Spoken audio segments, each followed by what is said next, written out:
Mike's off. All right, Pins. Good night. Pens is going to bed already? Is he feeling okay? Pins is like, I don't know how Pins is still functional sometimes. He's worse than me at points.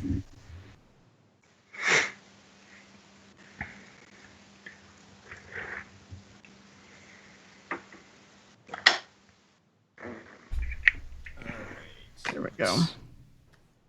Oh, Audacity. That's the other thing. Dwyer, did you say you had Audacity? Yeah, I got it. Huzzah! I think it's working. Honestly, I haven't turned this on since the day I tried to start recording the gender bent Sloan lines. No, Dancing, I did That not. was- I actually turned Twitter off after Shackle apparently copied me in on something. Just mute the thread. That's all you have to do. If you don't want to see it, just mute the thread. Oh, guys, you have a Trojan condom ad running.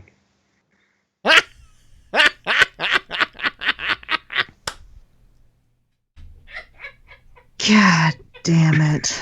The darkness strikes.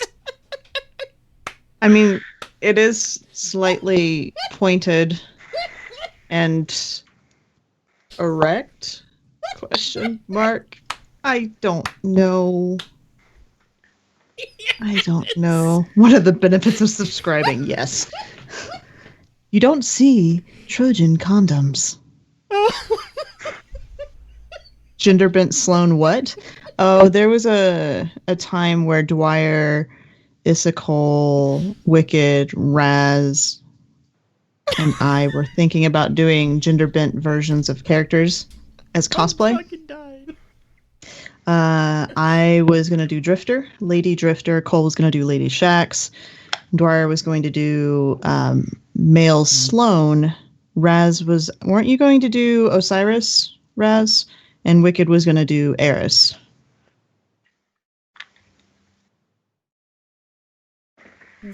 And all the subs. Thank you, Pens. Happy hands. Oh, fucking hell, Dancing. Really? What? What do you say? It's Consume, enhance, oh no, I'm gonna have to. No. What's wrong? No, it's not. Nothing's wrong. It's another mind fuck from Dark. Consume, enhance, replicate. From the show? Yeah. Dark? Gotcha. Gotcha. Consume, enhance, replicate. Such pretty We gave- artwork in the background. Yes. We gave which pretty artwork? Are you talking about the background? Of stream. Consume, enhance. Ah, yeah. Blue does a good job with those. The what? Oh, the banners. Thank you. Mm-hmm. Cool. God. You ready for Audacity start? Fuck. Yes. Count it down. Are we counting up or down? I count down and I'll say click when you actually click the button. Gotcha. 3, 2, 1, click. I'm going to regret this. Teacher side, that music teacher side, you want to keep that pacing just right. Oh. You know? I don't know. You don't know? Goomba, thanks for the host. Good. And you've heard me sing. How often do I keep pace the right way? I mean, I'm not going to answer that with what first came to mind, but your lady friend is right there, and I think you can figure it out. She can't hear you. I know, but you can, and so can stream.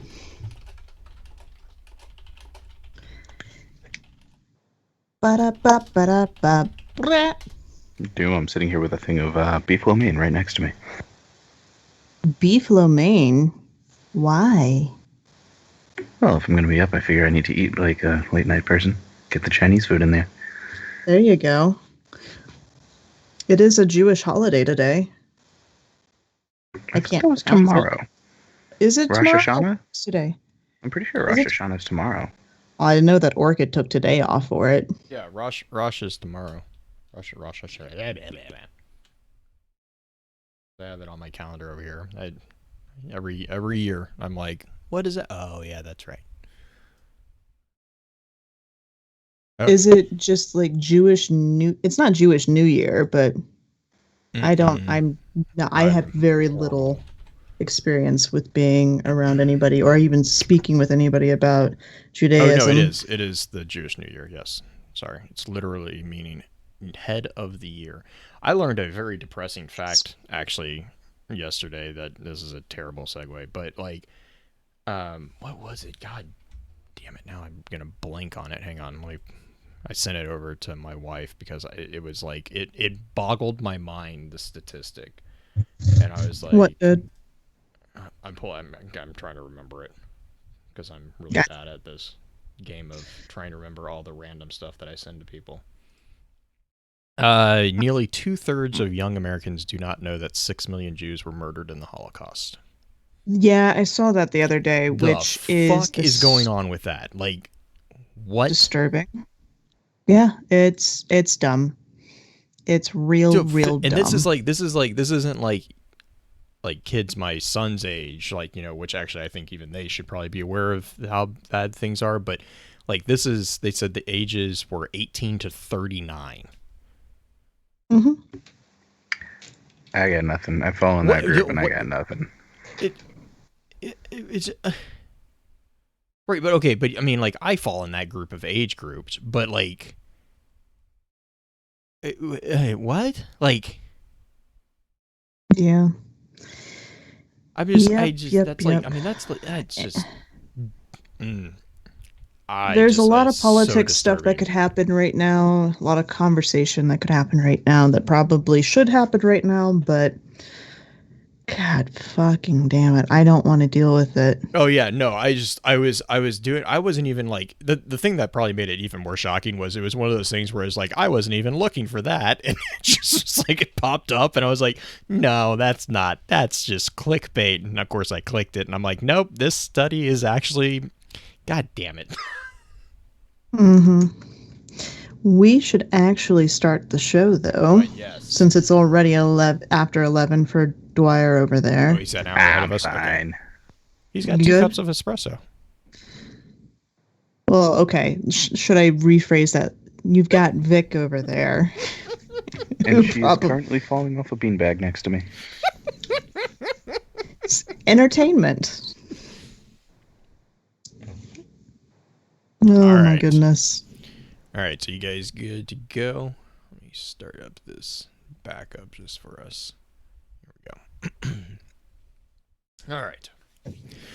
Welcome to Focus Fire Chat, recorded live on September. Wow, I just blanked on my 18th. date. 18th. September 18th. Jesus, yes. I put 14th in here for some reason. I don't know why my brain thought it was the 14th. We're just gonna redo that and put that as a blooper Tuesday? at the end of it. Monday.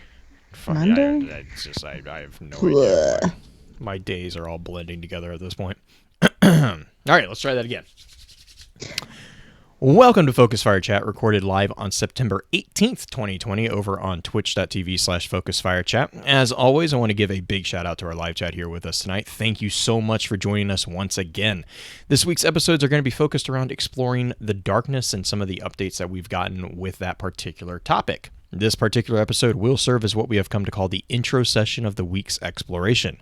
Before we go any further, however, let's run through a quick introduction of who all we have with us on the show. As always, this is your host, Blue Crew 86.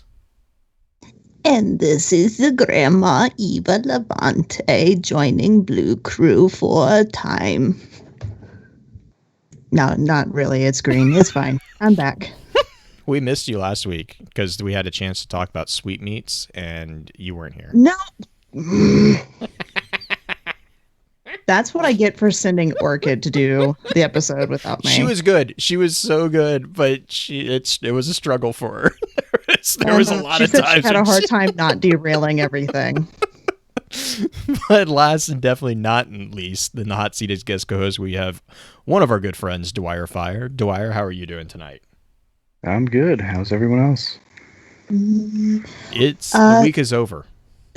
That is true. Gosh, I mean, it's been a week. It's been a lot more happening in 1 week than probably should be allowed. Yeah.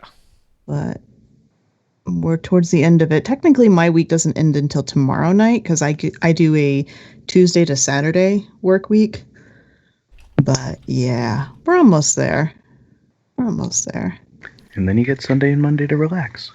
And maybe go and do some hiking if the smoke isn't so bad.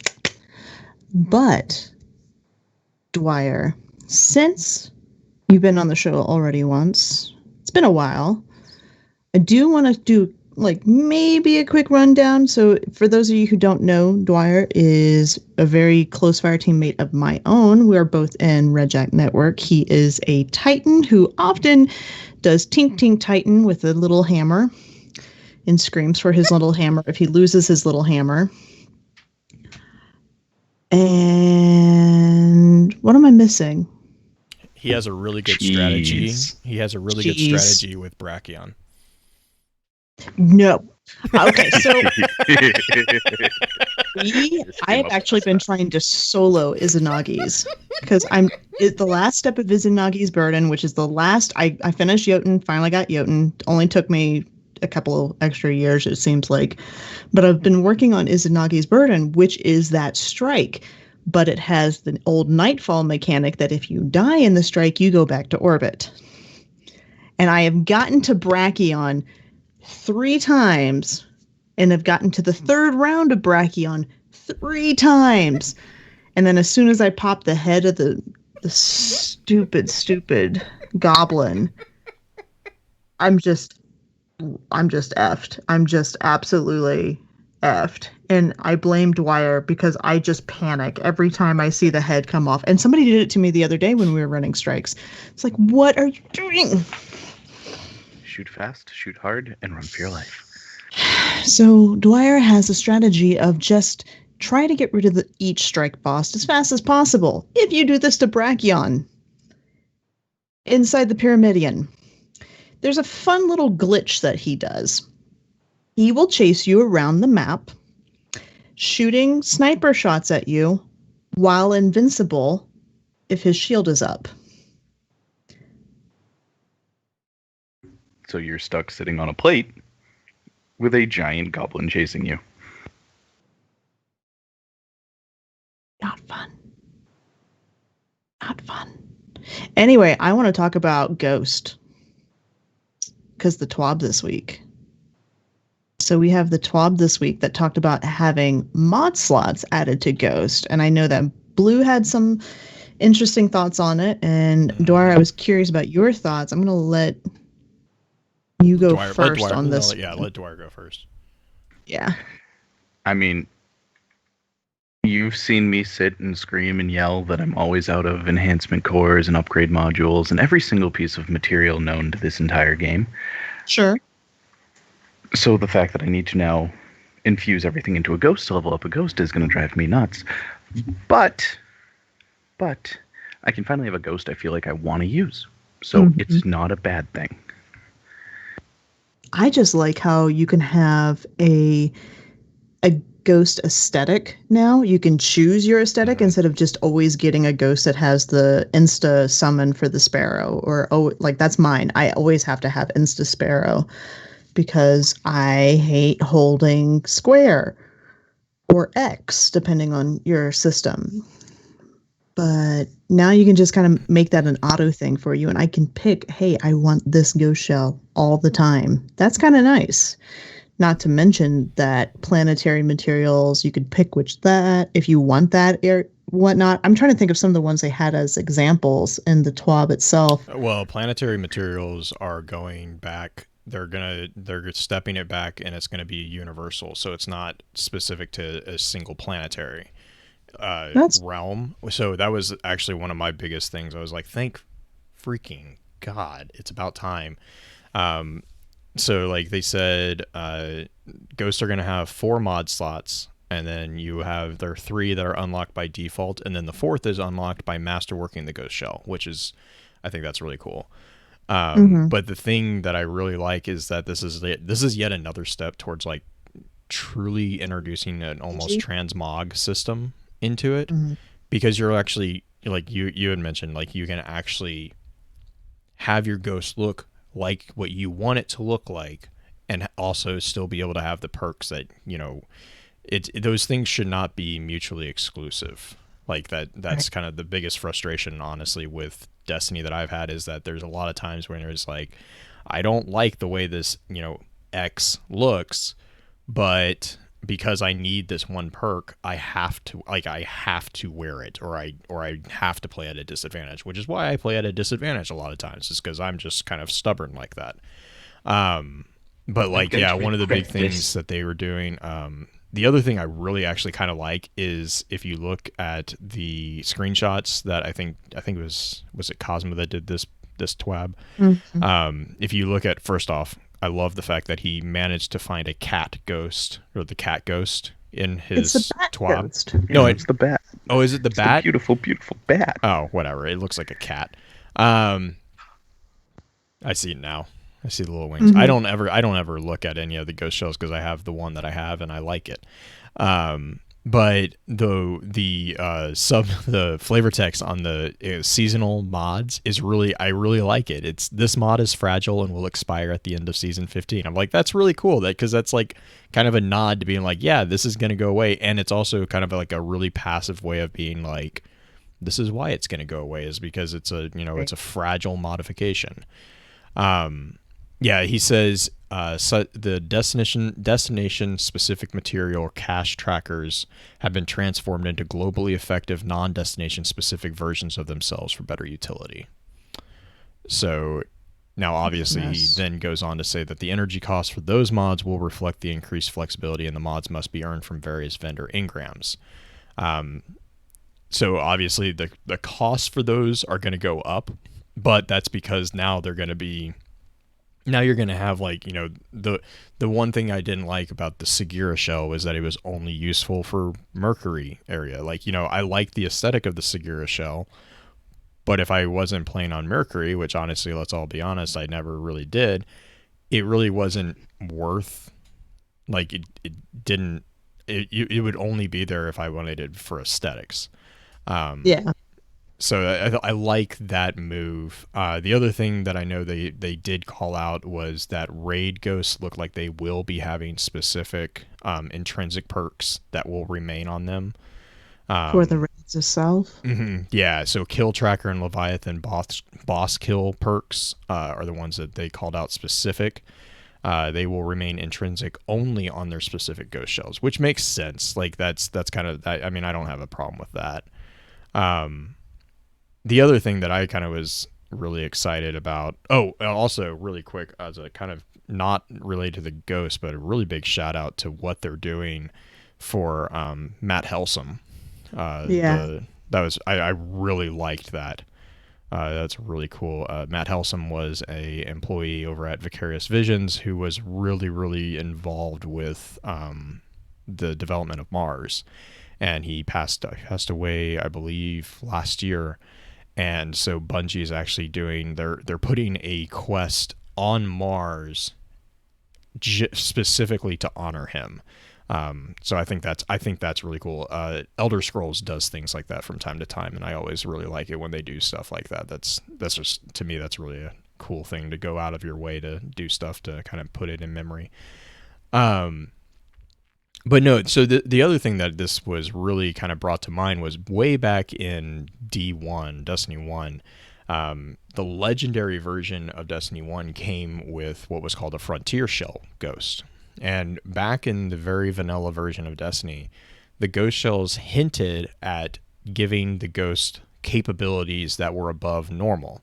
So you had a survivalist shell, you had a frontier shell, you had there theoretically was going to be a hacking shell.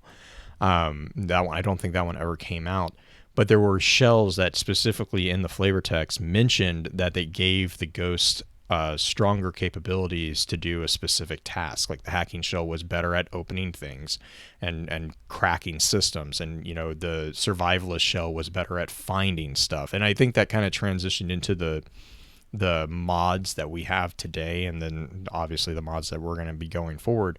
But I think that the other thing that would be really cool is to see, introduction of some of these mods, like a frontier mod, or survivalist mod. You know, like the naming of these mods, I think has a lot of potential to kind of feed into that RPG aspect. And Sure. I really hope they kind of double down on that, because I think that would make it even more fun to for those of us who like putting personality onto our characters, who aren't just being like the pew pew shoot things.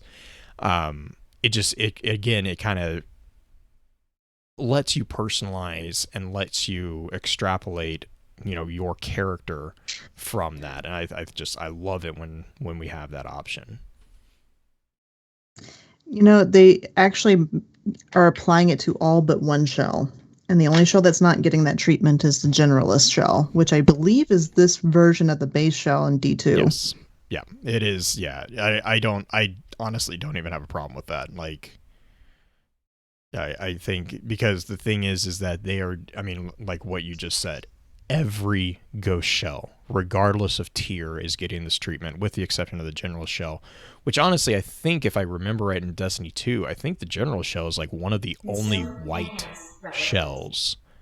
I think technically the triumphant shell, is it the broken shell gets it, or is the white shell? Oh, it's a green shell. Okay. Sorry. Mhm.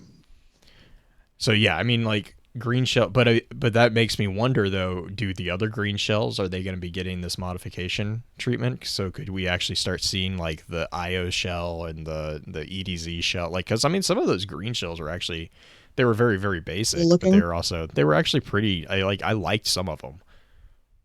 Yeah. I don't know. We'll find out. It's going to happen soon. Dancing in chat is 100% agree on that. Something like a librarian mod that can track collectibles leading to lore entries. That would be like, I mean, again, because you're adding these, like, you know, universal like modification options, you could, I mean, the possibilities are endless. I think that this is a very good step forward. I know a lot of people immediately were like, well, what about sparrows? And I think watching how this is going to get response to this change, I think will open the door to it, right? I mean, personally, I think if we can get modified sparrows back, we should definitely get the SRL with it. Oh yeah, no, I just want the agree. horns. I just want to beep beep at people as I pass them. Mm-hmm. I really miss the horns. What was the horn? What didn't we have? Wasn't the Dawning the one with one of the horns with the Santa sleigh? Didn't Santa that one one- have like? Santa one? Yeah, kind of. Was Which that is the kind of fog? like Jingle Yeah, Bell Fog Busy horn? Road. Oh, Jingle Bell. Mhm. Okay, that's right. That was also the one that when you boosted it, was the glimmer. Yep. Yet another Just thing I leave a never trail. finished in game. Yeah. Oh my gosh. Actually, I speaking just of, refused to bake cookies. oh yeah, I no, like the that's not. keep baking. I think it's cute. It's I didn't cute, have but too it much of also a just problem. gets like, no, I need to bake cookies to make a sleigh. Yeah, obviously. How else do you make a sleigh? Throwing hammers. By throwing hammers. Of course you would say that. The other, I mean, yeah, speaking about that, like, gosh, the new items for Festival Loss are going to be, I like them. I think the new Sparrow that they have coming out, the new version of the broomstick, looks really cool. But yeah, so yeah, that was mostly my excitement. Like, Ghost Mods is, it's one of those like more aesthetic changes to the game that just help like bring in the immersion more for me at least, because it's Yeah. kind of like, hey, this is, you know, it's transmog. It's like, this is my ghost and this is the functionality that my ghost can do, even though it looks like it looks like X, other ghost. It's also like it feeds into this sense that it's a ghost that has learned, through your adventures how to do certain things. Like it is pairing with Oh, you. you know, we're just putting in SD cards. That's all the mod slots are. Oh, We're I'm literally just completely taking an okay S. with that. I'm complete, but my point is that you're able to synergize more with your ghost. Sure. Whereas like right now, it's kind of like, oh, this is the cookie cutter, blah. Like that's not. I mean, It's not a bad thing. a ghostess with the mostess. That's good job. Good job, information. Oh, jeez. You want to talk about any sort of announcements that we've got going on with the Lore Network and everything before we get into the show? Yeah, so we talked a little bit about it last week. So last week, you guys who are listening to live stream and will be listening to the podcast on Monday, you'll hear this again. So just bear with me here. But we are shifting over from the WordPress website. We're going to shift over and try out doing a subreddit. I think that's going to help drive up a little bit of the ease of access to everybody. And so far, actually, it seems like it's been met with pretty good reception. I've been talking with a couple of I've been talking with Rhino and a couple other people about how the format of those posts are working. And everyone seems really happy with it. It definitely, to me, it makes it a lot easier to read comments. I think it also encourages comments because one of the things WordPress has a really nice, robust system. The problem with a robust system is that sometimes things get gunked up because it's overcomplicating things. So Reddit is simplifying it. It's taking it back really to more of like what it was when we started out with, hey, this is the idea. This is, what we've been doing with like the Destiny Armory Defined articles. I've been putting a couple of those on there, and they seem to be really, really helpful. The other nice thing is it really helps us actually kind of reintegrate back into, I know this is weird, but the Reddit community, which, yes, there are some good Reddit communities. Destiny Lore subreddit is really, really good. We're really good friends with the mods over there. And so I can actually more easily, I am more easily reminded to actually cross post and put things into the subreddits to help that. But so that's the other thing. So we're gonna try, we're gonna use it as a trial run. We're gonna see how the response to it continues to be for the next couple of weeks. If it works out really well, my plan is basically I'm going to shift things behind the scenes so that none of you have to worry about remembering a new URL. I'm going to take the existing URL. We're going to just basically redirect it because we own that. I've already confirmed it with everyone that I need to confirm it with, that it's not a huge deal to just redirect it. So that will allow us to maintain the functionality of the URLs that we have. And instead of going to one website, it's going to go to the subreddit. We are going to still have technically the WordPress site. It's just going to be a downgraded version. And honestly, most of my attention is going to be directed to the subreddit, which is also a lot easier because that means that we will have a much more centralized wiki. Reddit has really kind of embraced the idea of wikis, and they have a pretty good system. Been talking to Uni as well as a couple people from the Destiny Lore subreddit about how to best do wikis. Right now I have profiles for every single one of our creators within the Lore Network up there. I will be probably looking at porting over our dialogue pieces, and then also because I'm talking to Uni, we might be looking at doing something with like the weapons expansion or the weapons analysis that he used to do way back in the day. But I don't know exactly where that's going to go. But the wiki actually opens the door for a lot of possibility that, to be blunt, WordPress just makes really complicated. But yeah, that's the big thing with that one. Let me know what, so obviously let me know what you guys think. The website is reddit.com/r/the Lore Network. It's all one word.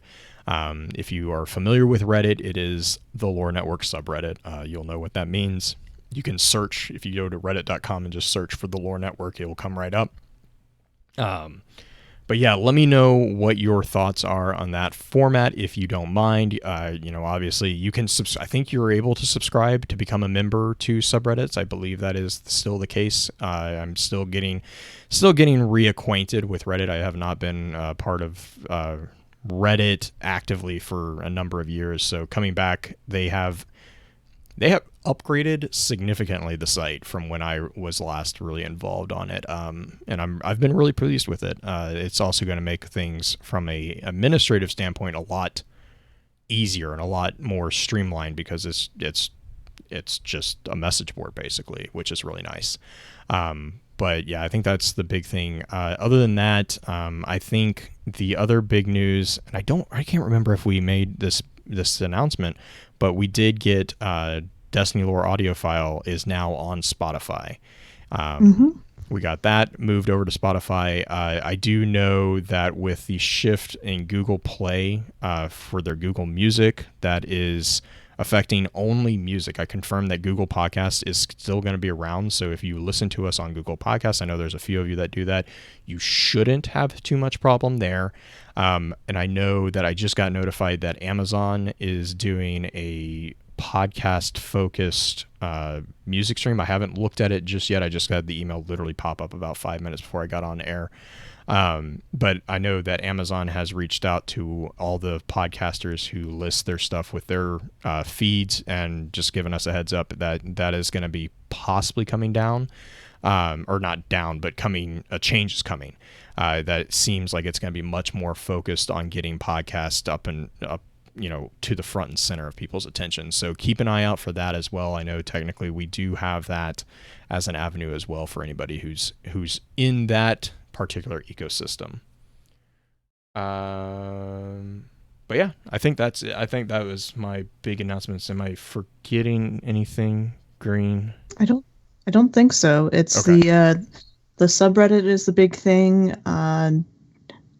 DLR, Destiny Lore audio file, is 6 episodes in. First episode of community submissions went up 2 days ago. No, yesterday. So Hypersyntax from he has his own podcast and I'm blanking on it. It's VGX, right? Yeah, VGX, video game crosstalk. Mm-hmm. That's what it is. But yeah, that's all the special announcements, and that actually brings us to our first ad break real quick before we get into the cocktail knowledge of the show. So we'll be right back.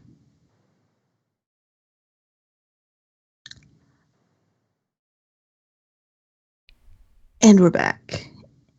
Thank you for joining us. It is time for cocktail knowledge. Blue, this topic is pretty broad in some ways. No, it's not. It's just everything that's not the Traveler. Or is darkness. It? I mean, okay, so I don't know why you put the first in our show notes, why the conversation from Hollywood Reporter, which doesn't seem like it would pertain. I want you to lead me through your thought on that, and then I'm going to have Dwyer read. Well, the Hollywood Reporter was actually a conversation with Robbie Stevens back in January of 2020. So this was this was before.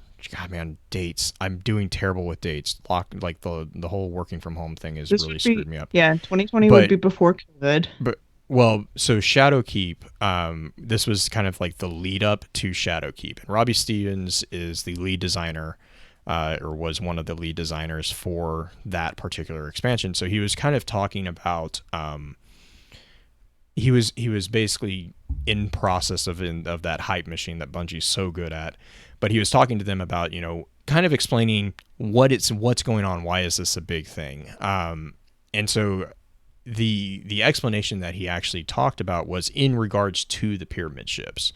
He was explaining the pyramid ships and in a way started expanding on what the darkness actually kind of means. And so that's where this particular conversation, I took a quote out of that particular conversation because it was really, there was a lot more discussed in it. A lot of like different aspects of what was changing, because Shadowkeep had a number of different changes there as well. But Right. this particular quote that I grabbed was one that, from a lead designer, kind of gives you an idea of where they were kind of going, and kind of what they were trying to go for, I guess. Did you want me to read that quote, or did you want Dwyer to? I have Dwyer reading the Oh, Darkness 3 quote, so okay, perfect. Okay, so the quote that I pulled out is, again, January 2020, from Robbie Stevens. This was in the Hollywood Reporter. He says, "This is a large cosmic force unlike anything the players have seen before. It has its own intrinsic power and abilities that we're just scratching the surface on, and what the darkness actually means. The way the player interacts with the ship begins to slowly pull back the curtain on what these cosmic beings really are." End quote. So there's a couple things that, looking at going into Beyond Light now, we kind of see a bit of glimmer there about the hints of that. Intrinsic power, intrinsic abilities. Well, that would, that's stasis is one of the things that seems to be hinted at.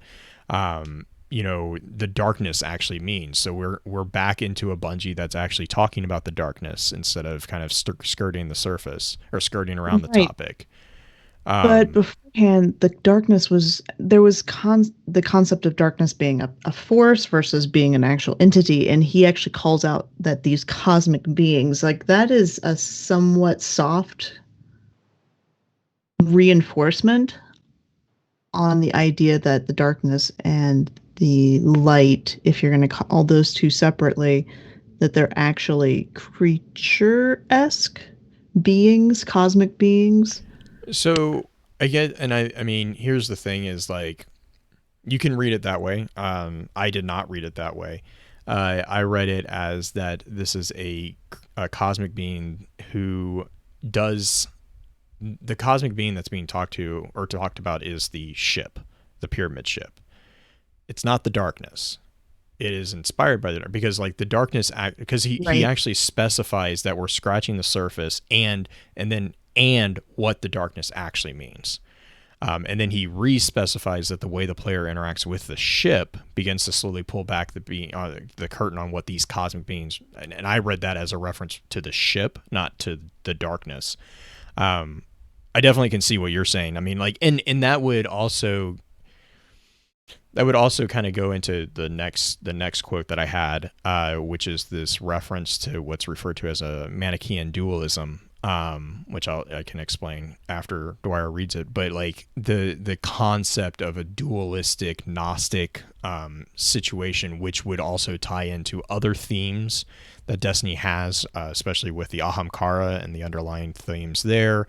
The themes of the Norse apocalypse, with the Yggdrasil tree. There's a lot of themes that imply that these immensely powerful entities are actual beings. But you can also argue that they are not beings, and that's another thing that, especially within the advanced session, I know I'll probably go down a rabbit hole, because that gets into a debate on a very, very high level what the difference between the definitions of evil get into. There's depending on which way you look at it, whether it's a broad or narrow definition, and then looking at, like, is it moral or is it natural evil? There's two different ways that you could take a lot of what is going on, and the fact that if the darkness is an entity, that kind of points it to one side, whereas if the darkness is not an entity, that actually kind of gives you the excuse to look at it a different way. Which I think my reading this particular quote actually was the segue for me into the Darkness 3 quote that I went through, and I kind of picked the pieces from Toland's rant that actually are referring cohesively, because there's a lot of stuff that I had to cut out because Toland is very verbose. But like, he is talking really, really strictly about a dualistic model in which you know, in which I'll just let Dwyer talk, and then I will explain what I mean there when I said that it's a Manichaean dualism.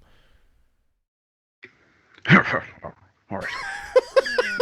That is an appropriate To response. read this quote. There were two ways to be, and one of them won.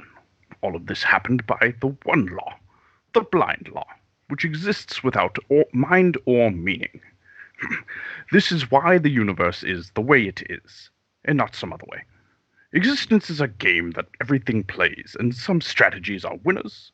The ability to exist, to shape existence, to remake it so that your descendants will flourish, and others will find no room to grow. This is the shape of victory. To rule the universe so absolutely that nothing will ever exist except by your consent. And there is no reason for it. No more than there was reason for the victory of the atom. It is simply the winning play. If anybody in our chat can name who he was mimicking, I will be thoroughly impressed. Not Sean Connery. I'll just Did I get it warn that right? one. Did I get it right? You did. He actually Yes! mentioned it in our Skype chat. Anyway, if you think you know the answer to this, tweet at me. I'll let you know if you're right. I might throw an emblem in for a reward on that tweet. There you go. There you go. All right. So really, what I know, everyone loves ragging on Toland, and I'm not really going to get into it because Toland kind of deserves some of the ragging that he gets. But he does have a unique perspective on the darkness, and to dismiss that would be to ignore a very, I'm not going to say reliable source, but a very knowledgeable source on the content or on the topic, right? So when he talks here, what is really kind of being referenced is best described as like a dualistic model. Within reality, within our world, there's actually a number of religions that kind of focus around on this, and one of the big ones was actually Manichaeism. Manichaeism was a very, very elaborate dualistic cosmology that was very focused on describing the struggle between a good spiritual world of light and an evil material world of darkness. So either you have the light and the darkness. And this was a cosmology that was very, very, very prominent between the 3rd and 7th centuries AD, so way back in the day. The teachings of Manichaeism stated that through basically an ongoing process that takes place throughout human history, light is gradually actually removed from the world of matter, so our reality, and returned to the world of light, where it came from. And the beliefs that were kind of taught within Manichaeism were actually very, very heavily based on local Mesopotamian religious movements and Gnosticism. Gnosticism is a topic that we kind of mentioned last week with the singular exeget. Eris actually calls out and kind of derides the darkness, who in, I believe it's Contrast, she derides it as being, oh, that's so Gnostic. And it's basically kind of similar to where Toland, this is also the entry where Toland kind of calls out his disdain for people who are very teleological, who are people who are like, oh, there's a reason for this. And he's like, no, there's no reason. And that's that ending that Dwyer read, is there's no reason for it. It's just, that's the winning play. So while most of the Manichaeism's original writings have actually been lost, sadly, numerous translations and fragmentary texts have survived. So we actually do have some knowledge of it. The school of thought was actually last documented fully in 14th century southern China.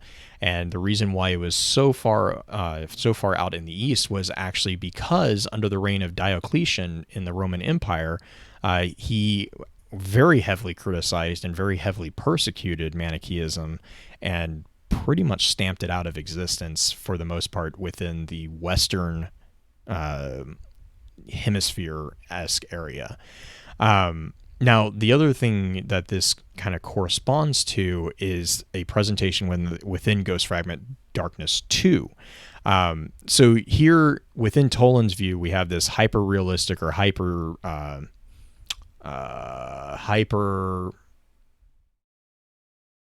I just blanked on what word I want to use, but it's basically a steroid-infused Darwinism.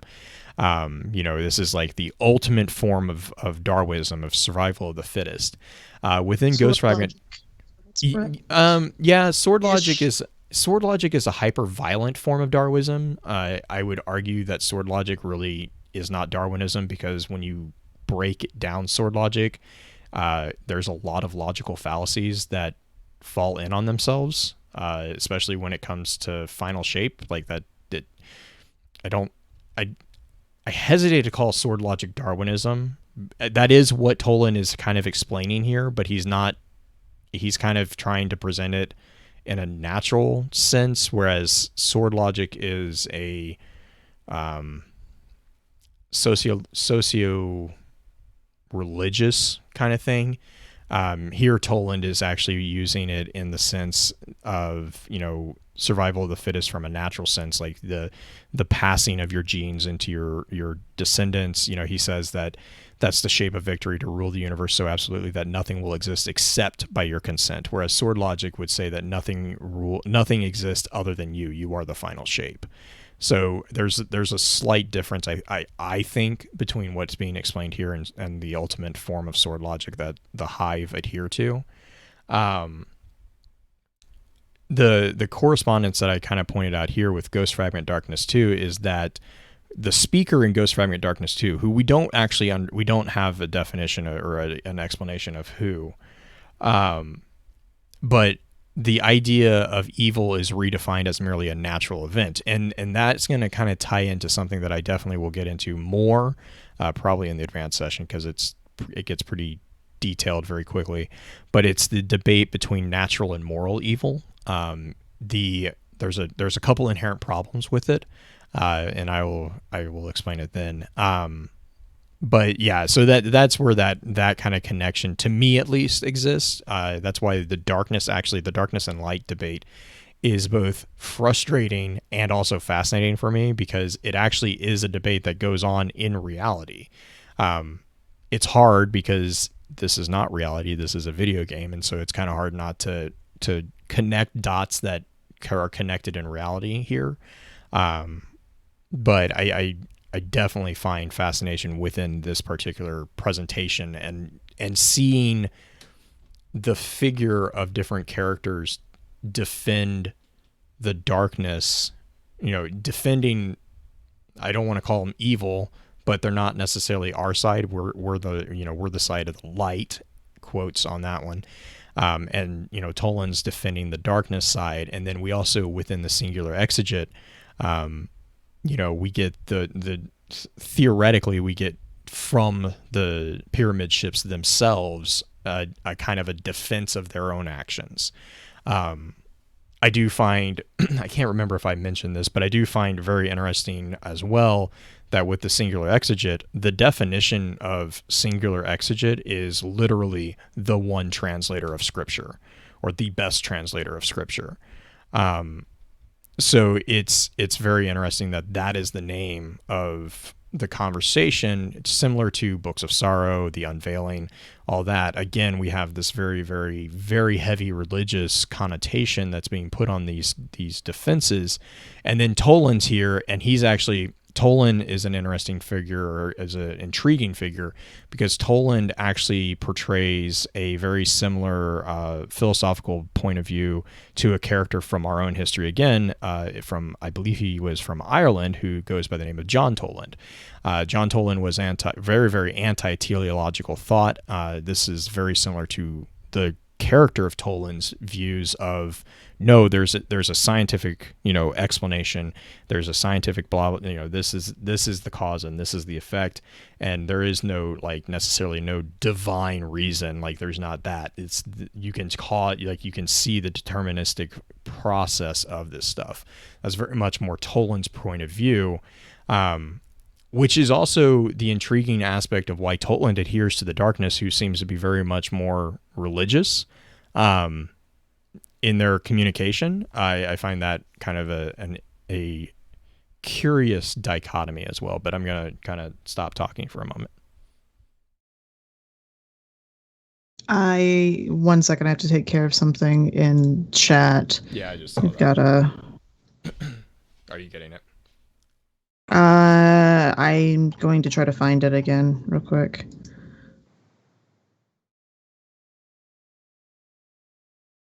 Got it. Okay, thanks. Okay. So John Toland is the real life version of that, but was John Toland, is it like a fairly true to form version of what we would consider Toland in game? I mean, Toland in game, So I see. This is a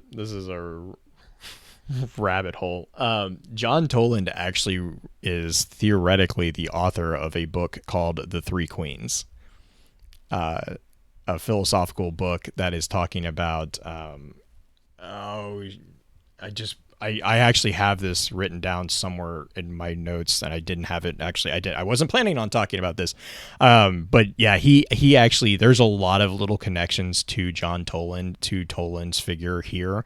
So I don't know if that's like. I don't know if that's 100% the inspiration for Toland, but there are a lot of similarities with the way that Toland kind of approaches logic that we've seen so far in game, and then also the figure of John Toland as a philosophical free thinker.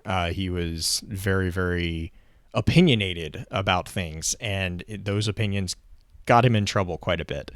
But yeah, he actually does have a publication called it's either the Three Queens or the Three Princes. I can't remember, but it talks about the socio-political contest of wills between basically three different types of rulers, very similar to something else that we have from Toland in game. I found that really fascinating. That is interesting. Okay, so we have Toland being the initial person talking about the darkness back in Darkness 3. We haven't even touched on the original Darkness card in this episode. Do we still feel that it applies? So I think like with the quote from Robbie that we read first, like my problem with your Darkness card, and this is just my problem, is that it really doesn't, to me, it doesn't actually expand on anything. It's just a lot of different thought. It's like a lot of different theories, and they're not necessarily bad, but I think I get the feeling that the story kind of has gone a little bit different direction than where it was kind of being hinted at going with that particular card. I don't know. Do you think? Okay. I think there's still the. I mean, Saint 14's position.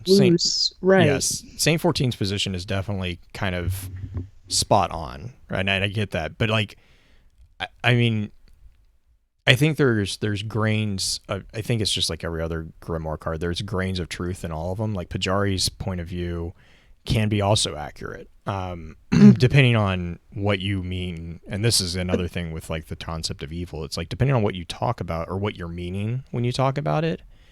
I think, I don't know. Like I've always had like a weird aversion to the Darkness card. I don't know why. I mean, I always like to look at it for, that's like, I feel the introduction to Ulantan and Ulantan's thesis. Yeah, that's true. When you bring that into it, it makes it where everyone always inherently thinks, like, we're brought up, you're a guardian of the light, you're here to defend the city and the last of humanity against the forces of evil, be it the darkness, the fallen, the hive, down the line. When you look at Ulantan being raised as a guardian and then having this other hypothesis where it's the balance that brings it in, I've always seen that as more of the theory. And if you go into stories from anything, be it the Jedi and the Sith, everything has that you need the balancing act.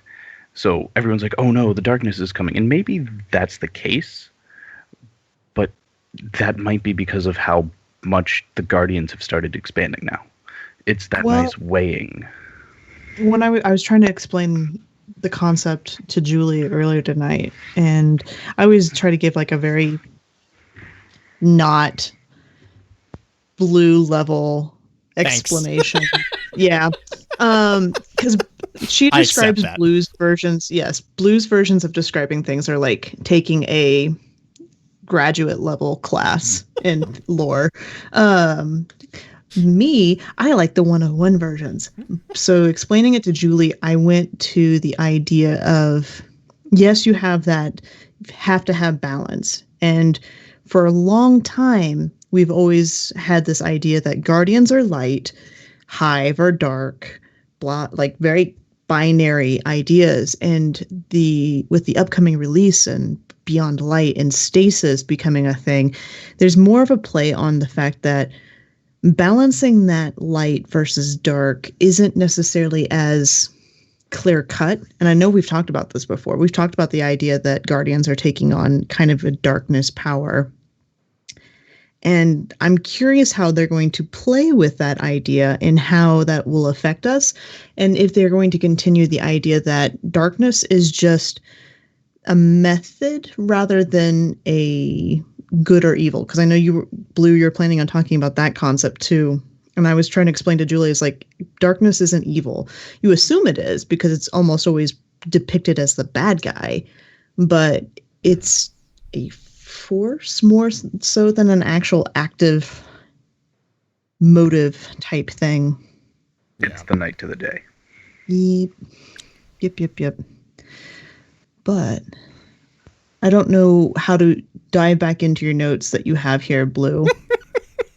Because you write notes very differently than I do. Yeah, Where I mean, are we even? we're expanding on the discussion segment with the comments on Eris. So, like, I think the easiest way to kind of to dive back into the notes, to be honest, is probably we'll take a little break and then jump into my thoughts on the singular exeget, because there is a very, very strong connection between this topic and that topic for obvious reasons. So yeah, if you guys don't mind, we'll take a quick little break and then we can dive right into that. Yeah, let's do it. Okay, so comments from Eris within the singular exeget is, that are really, to me, are very, very prominent when I talk about, darkness, is that she, within the contrast entry, she calls out the concept of, or the idea of those who deny and excuse the existence of evil. It basically, because everyone here in chat's kind of talking about it right now, just because we don't like it, it doesn't mean that it's wrong.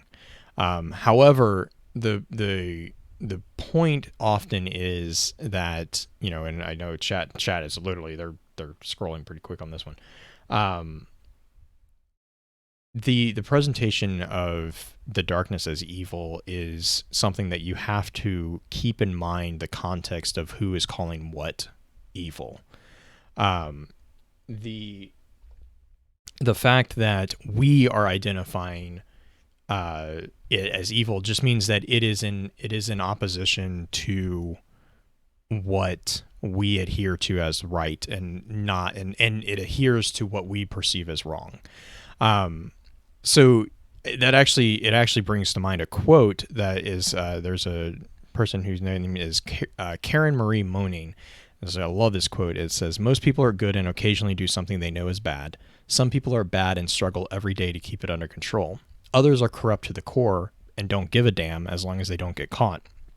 But evil is a completely different creature. Evil is bad that believes it's good." And that's the end of the quote. And ultimately, what Eris is talking about within the singular exeget is that those who deny and excuse the existence of evil is basically a concept within reality that is called evil skepticism.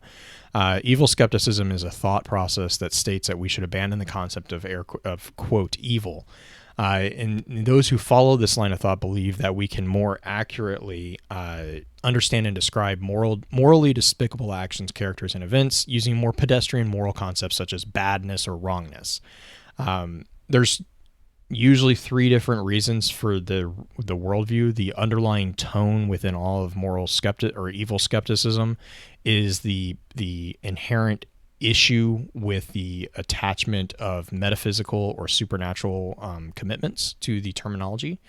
So the first one that they often refer to is the concept of evil involves unwarranted metaphysical commitments to dark spirits like the supernatural or the devil. The logic there is that if we don't believe in the spirits, the forces or supernatural monsters, we should only use the term evil in fictional contexts if we use it at all. I have an inherent problem with that. That's my personal opinion. And so there's like, I disagree with that there. So usually that's a moot point. It's a sum zero game for me, because that's one of those things that you're not going to convince me that my opinion on that is incorrect. And I don't believe that I can convince you likewise. So we're going to go to the second point. The second point here for evil skepticism is that the concept of evil is useless because it lacks explanatory power. A little bit more on that one. The logic here is that the term is unable to explain why certain actions were performed or why those actions were performed by certain agents rather than others.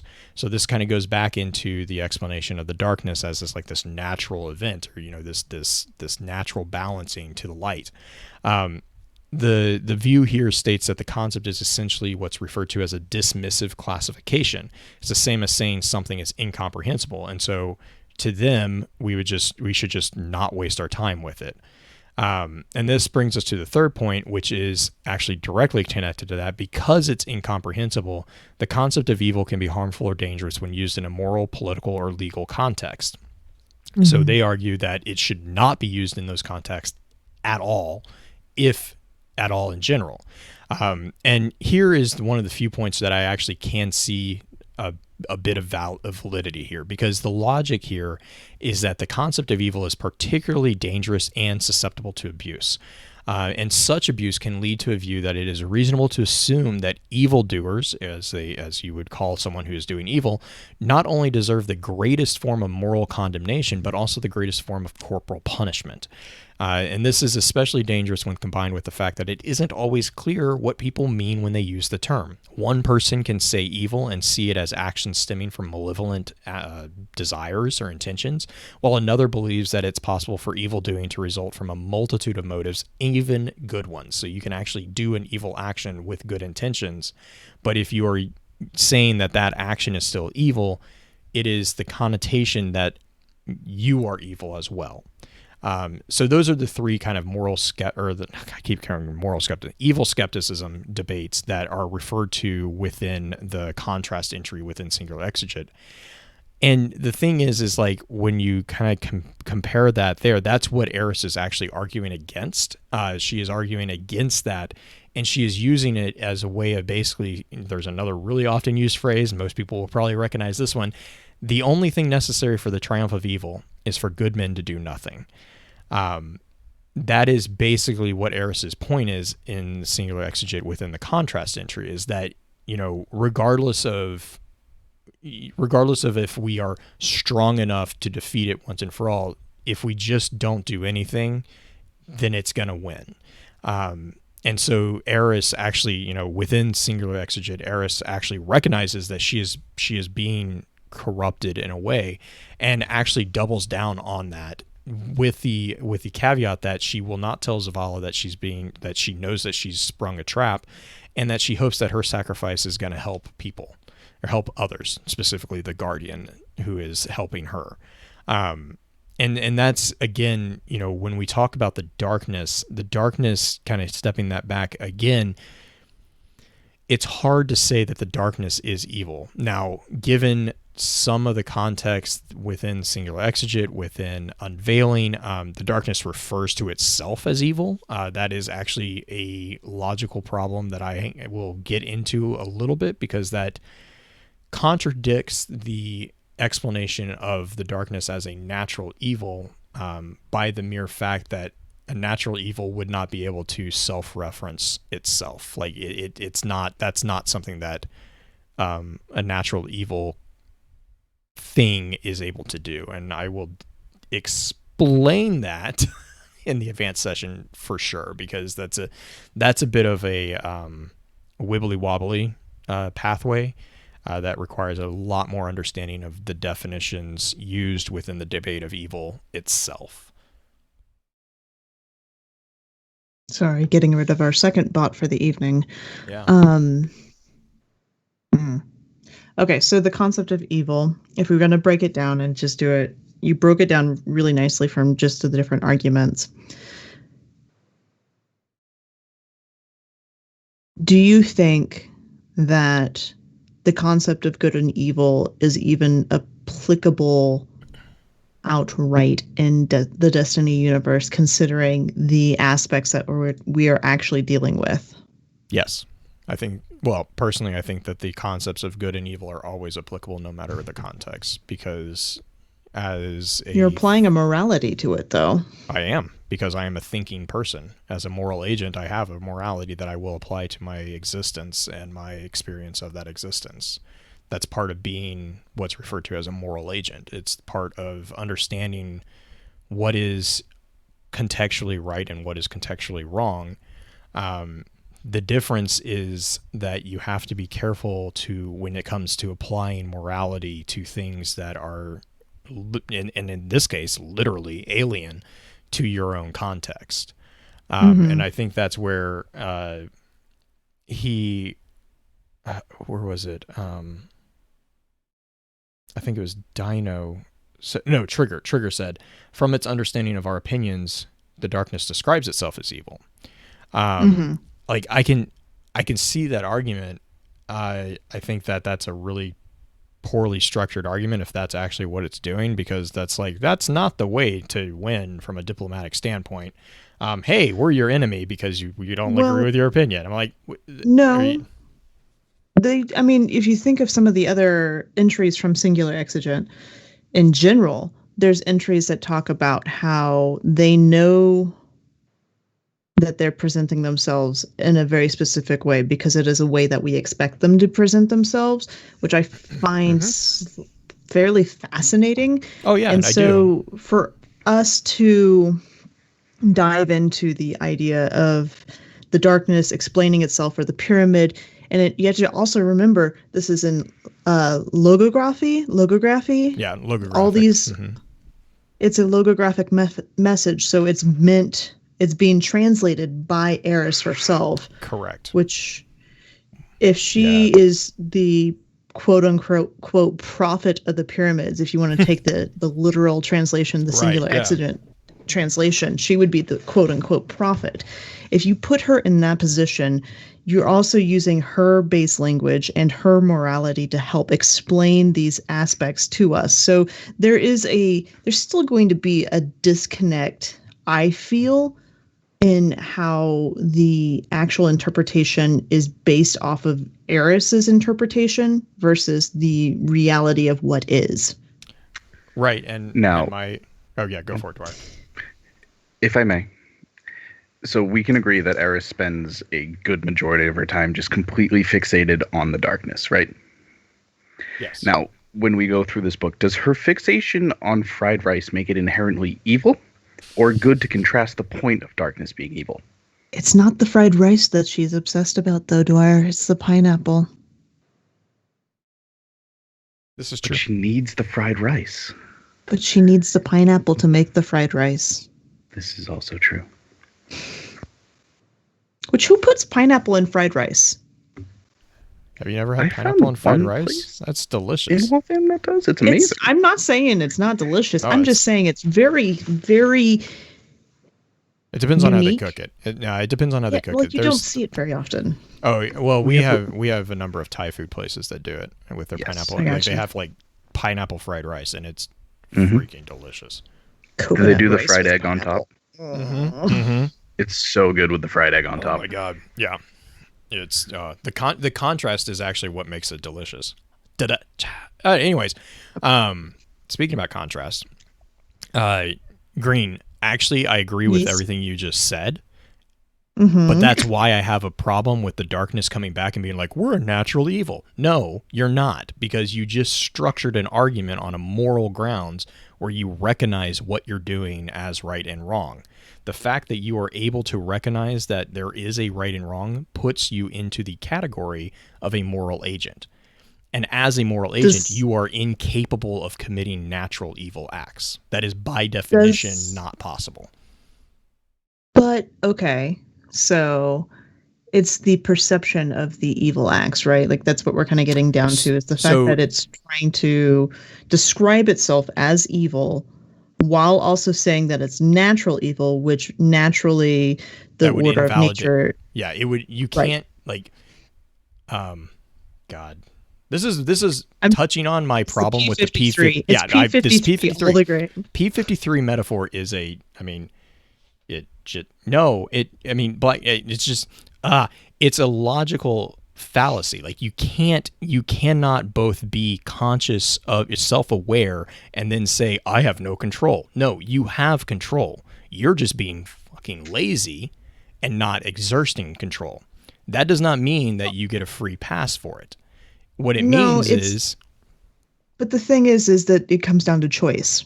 P53 does not... It does. Exactly, right. Which is why P53 is a shit metaphor. Like, I'm sorry, but it is a terrible metaphor.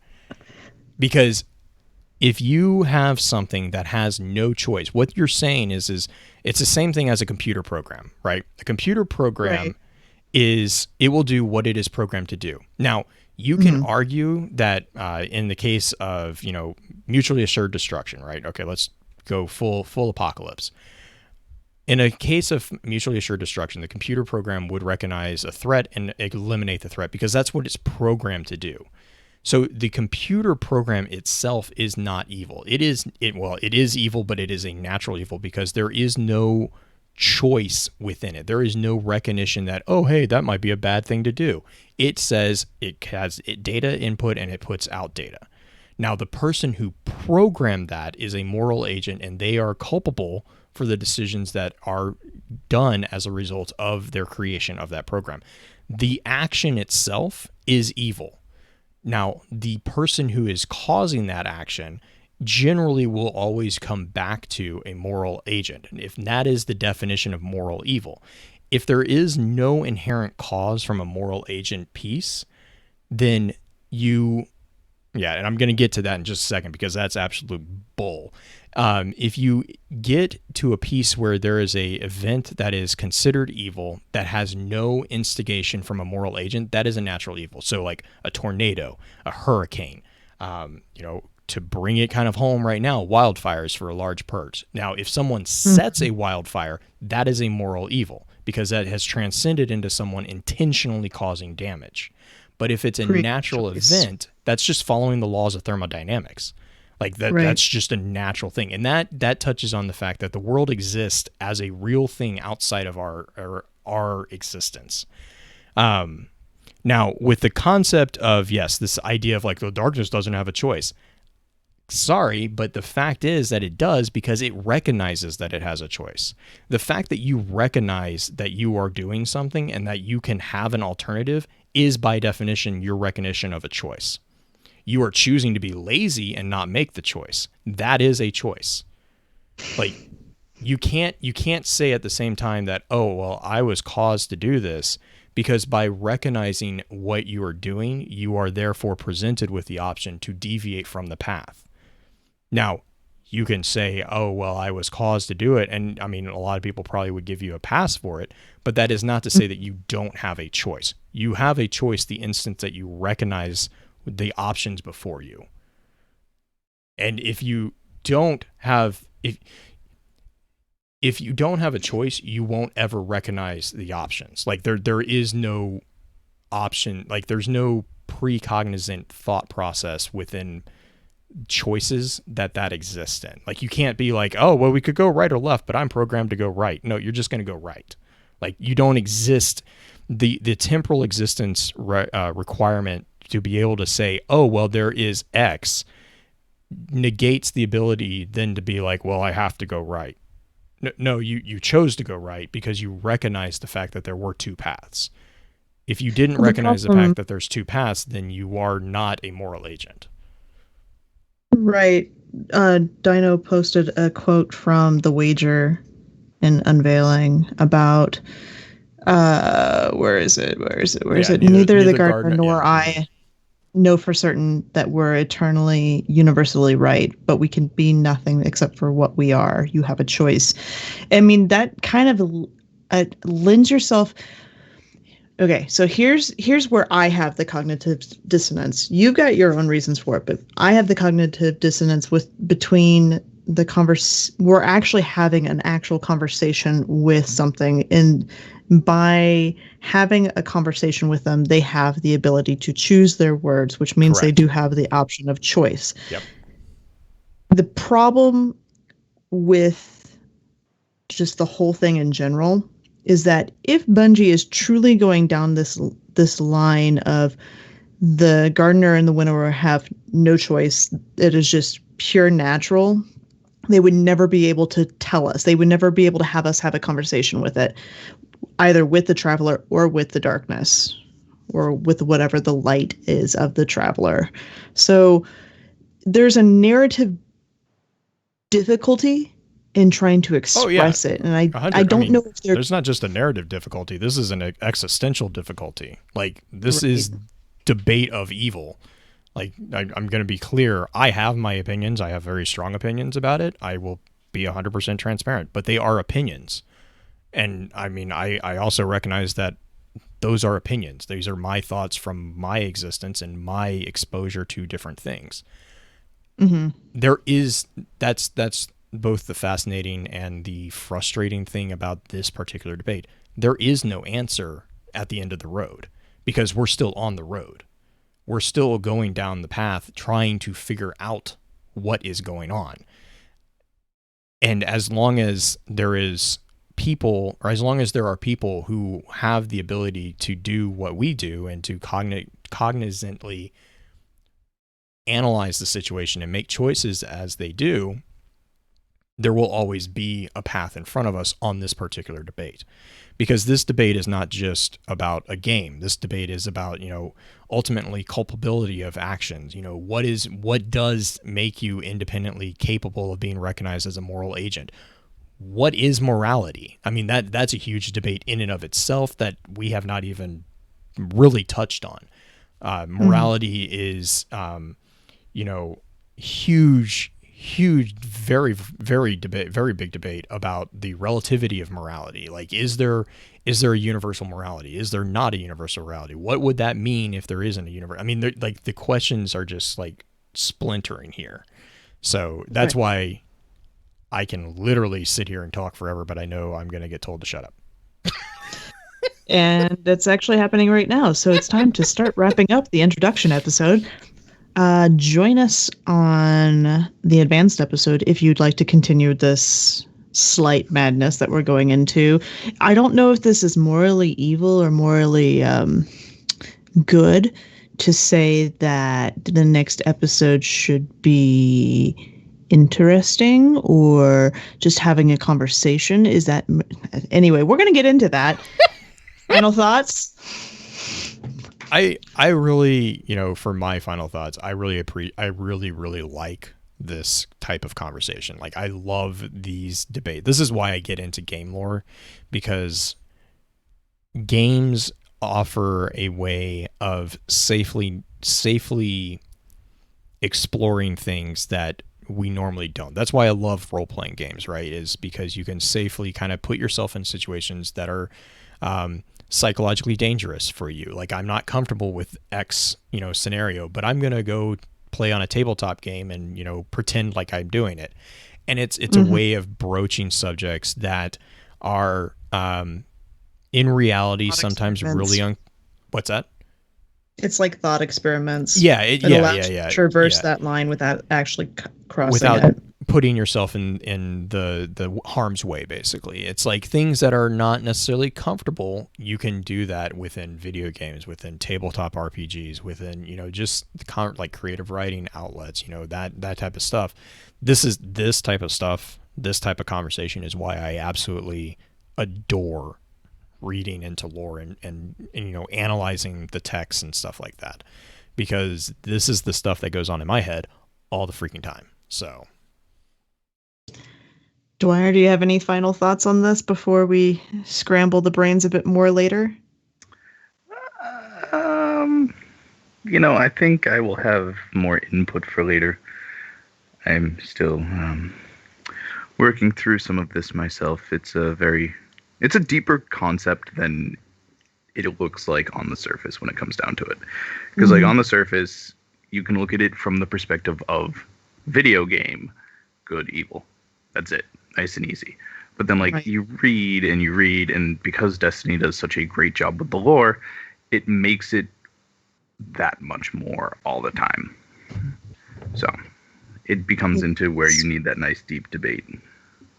It does. And that's the nice thing about having stories in general, right? Like if the idea of a story is to be able to help push your brain and push your understanding outside of what your normal experiences are. And Destiny does that. There's a lot of lore that does that.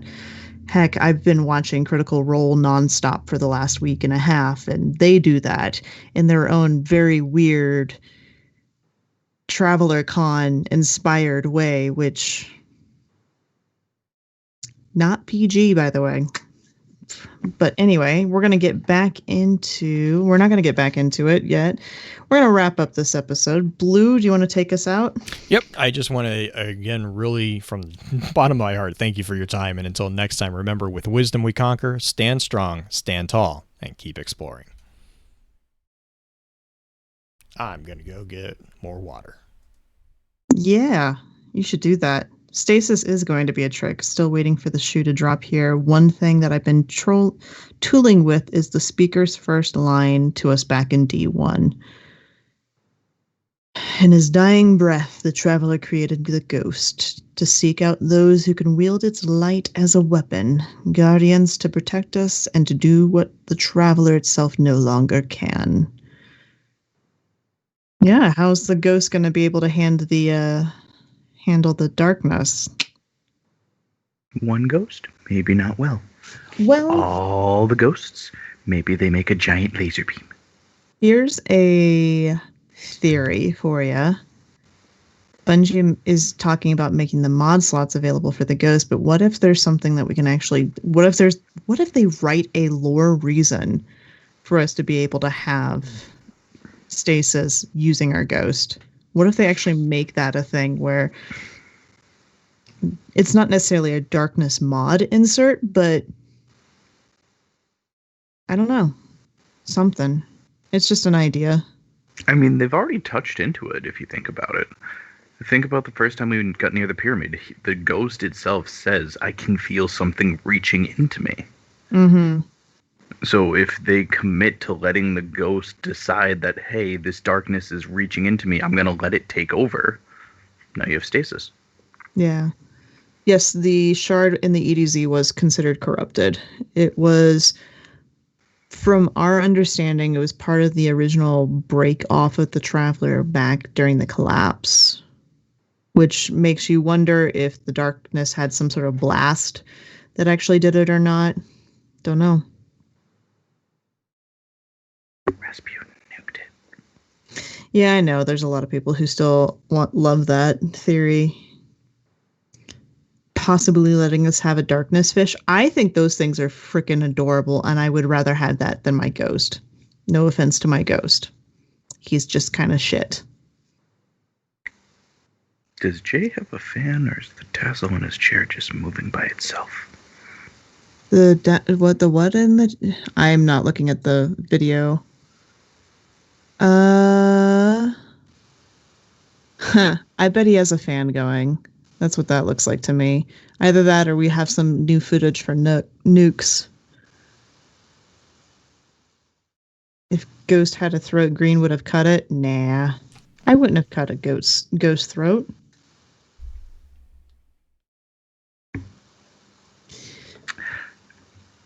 Oh, goodness. Blue definitely has a tassel ghost. Blue, do you have a fan running perchance? I don't think he has his headphones back on yet. He was playing with his hair. This is true. I'm going to describe everything that Blue is doing until I see him put headphones back in. So currently he's scratching his knee. He just brushed away his glasses. Here come the headphones. And we're going to go back to talking about ghosts because they're a lot more interesting than what I was currently talking about. So that was, Ghosts. I mean, nukes. Blue, do you Blue. have a fan running perchance? Yes. Okay. Your tassel was moving, and we were slightly concerned your chair was haunted. Asshole. Right, So you whatever the have little thing behind your head is. have a hoodie behind you on your chair, and the Oh yeah. blue. That's the St. Jude's hunter cloak. Oh, nice. I'm gonna grab coffee real quick. Are you okay, Dwyer? I have downed 2 cups of espresso roast, so I should be good. And Cool. now I'm just stuffing my face with Chinese food. Nice. Blue's chair isn't haunted. Blue himself is haunted. Thanks, Josh.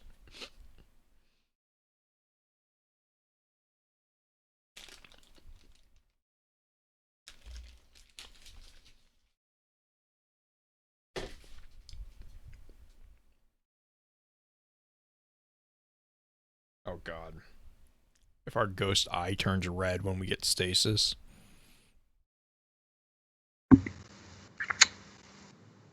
That'll be problematic. Does Asher still have powers? That's open for debate.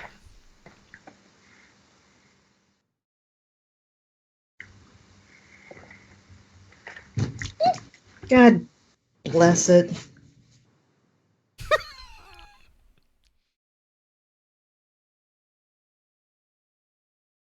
Buddy in the background looking like, what happened? I don't see it. Right, Black Flag. But the fact is that, in my understanding, if you don't care about right or wrong, that still means that you recognize right or wrong. So you still are a moral agent because the fact is that you recognize that there is a right or wrong.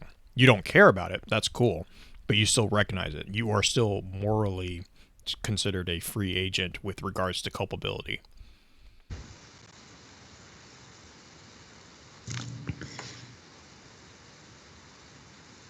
Okay, I'm back, and the coffee is mostly cleaned up.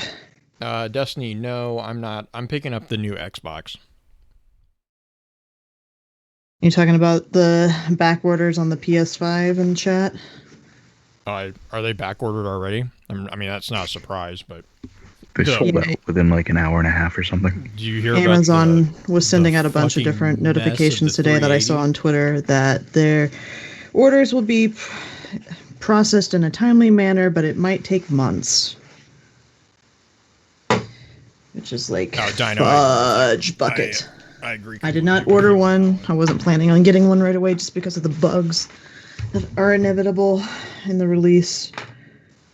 Yeah, oh man, watching the shit show that the 3080 purchases have called out. Oh my god, the memes for that. Yeah. Did you follow what was going on with it though?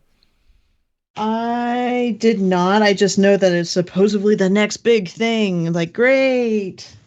Well, so basically, there was a number of people who purchased a bot, who then went out and purchased multiple items. Shit. And then they turn around and they purchased all these items and they turn around and they sell them at 3 times the cost on eBay. I saw that it was like $15,000 on eBay. It was purchased. They were purchased within like 30 seconds of it going live. All of them just gone. Like no one even had. There was not even time to get it. Yeah, wicked.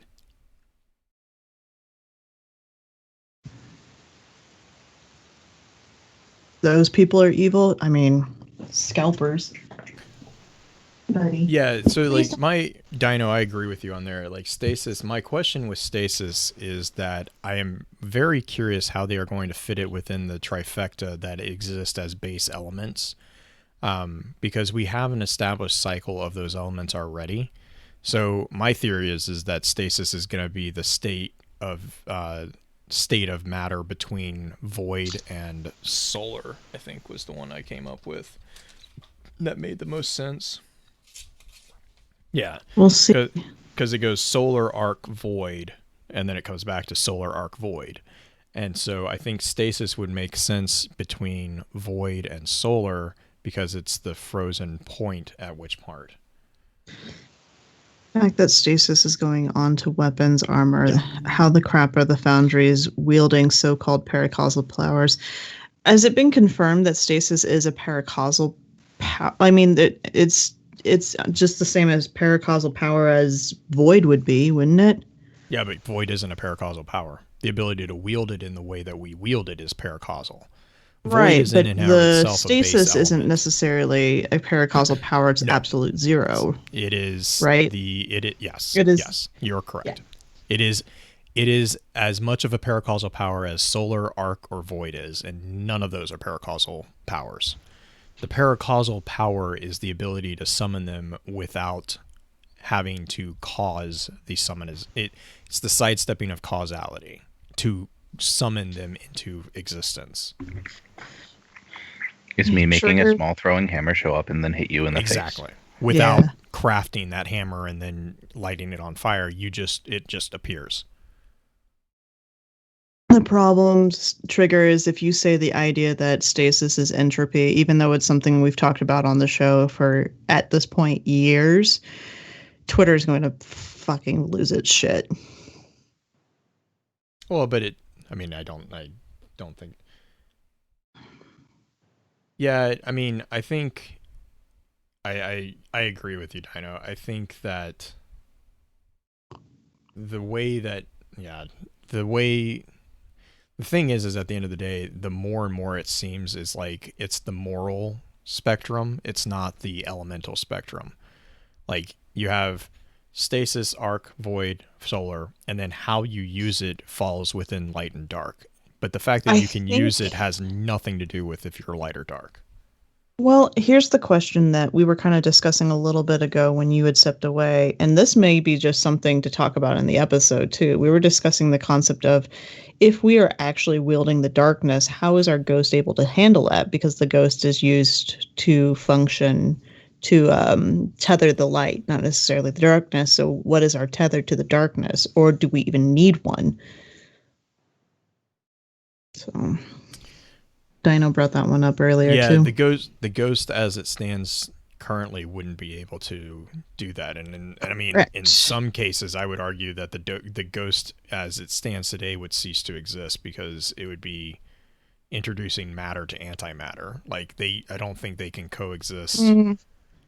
I don't think the ghost can coexist. But it depends, are they the same thing or not? And it's purely a usage of it. No, Because that goes back to I argue, like the energy. I kind of argue that I don't know if we actually can. I don't know. I still am on the fence on whether or not we actually use light and dark as an like elemental existence. I don't.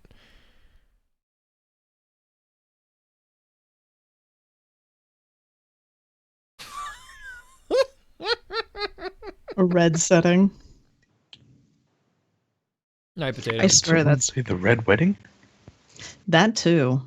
Because that's the thing is like if you look at Drifter's ghost, Drifter could arguably be said to have wielded darkness, and his ghost has two settings: the blue light and the red light, or the blue. I'm eye calling and the it red eye. now that we're going to go and we're going to meet the stranger, and we're going to witness the marriage between Eris Morn and the Drifter, and we're going to finally see the marriage between the darkness and Drifter complete. Yeah, no. So red wedding. The other thing that it also means is that the stranger could actually wield paracausal abilities. Because guess what? The fallen are getting the darkness. So that means that you don't have to be risen to actually wield it.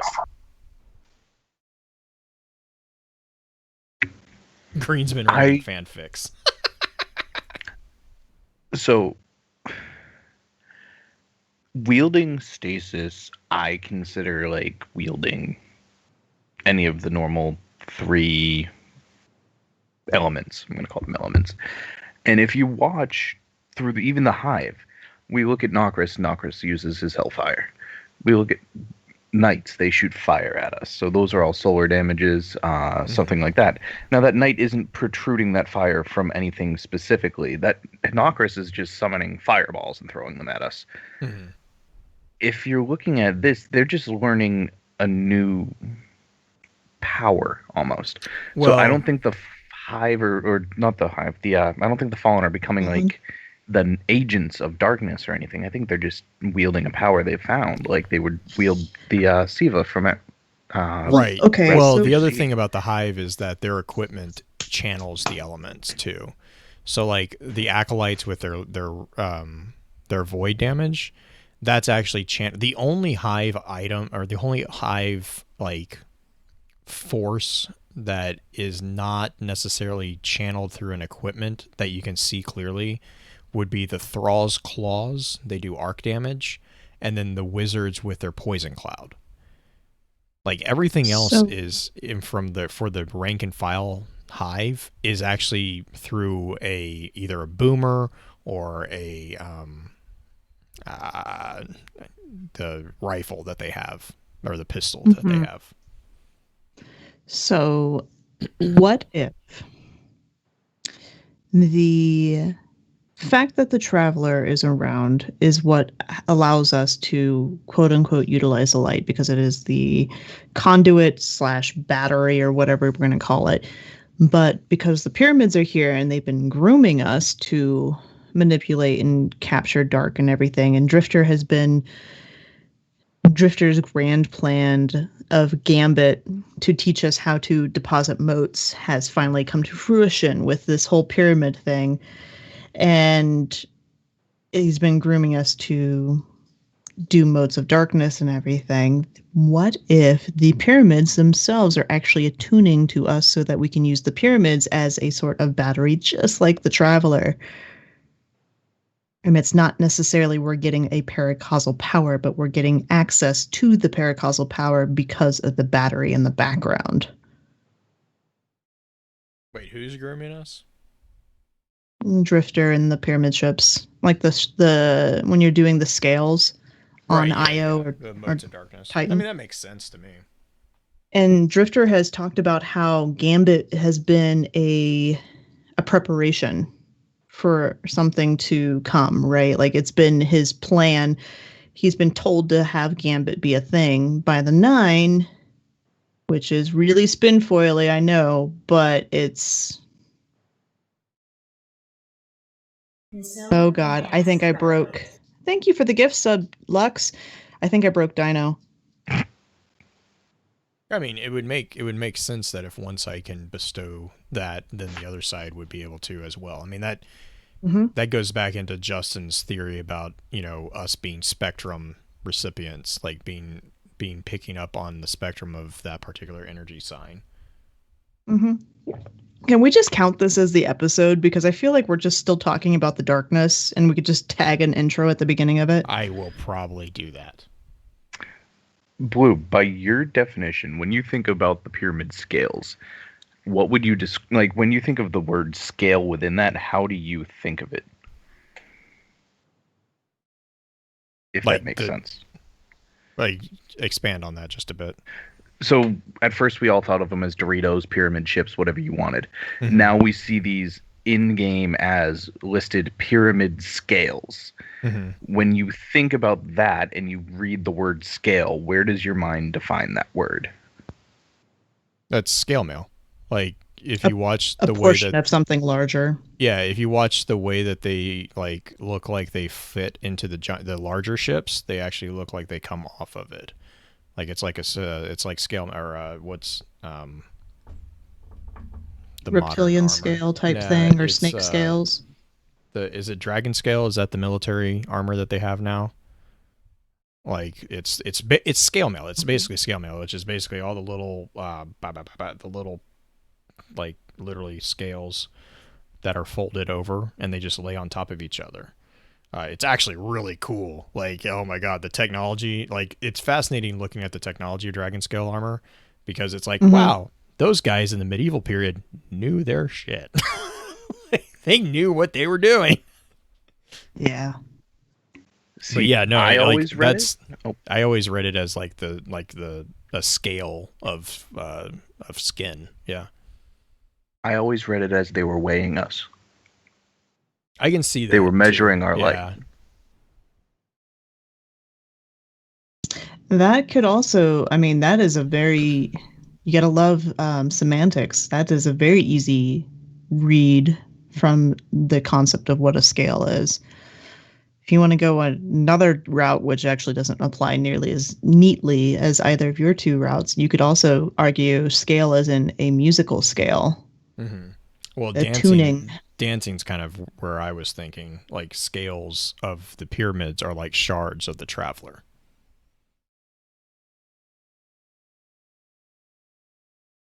What if the umbral core that Sola is fishing around for inside Guardians isn't everyone?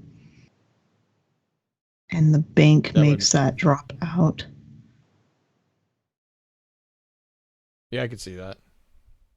Hmm. Interesting. What were you saying? Music scales?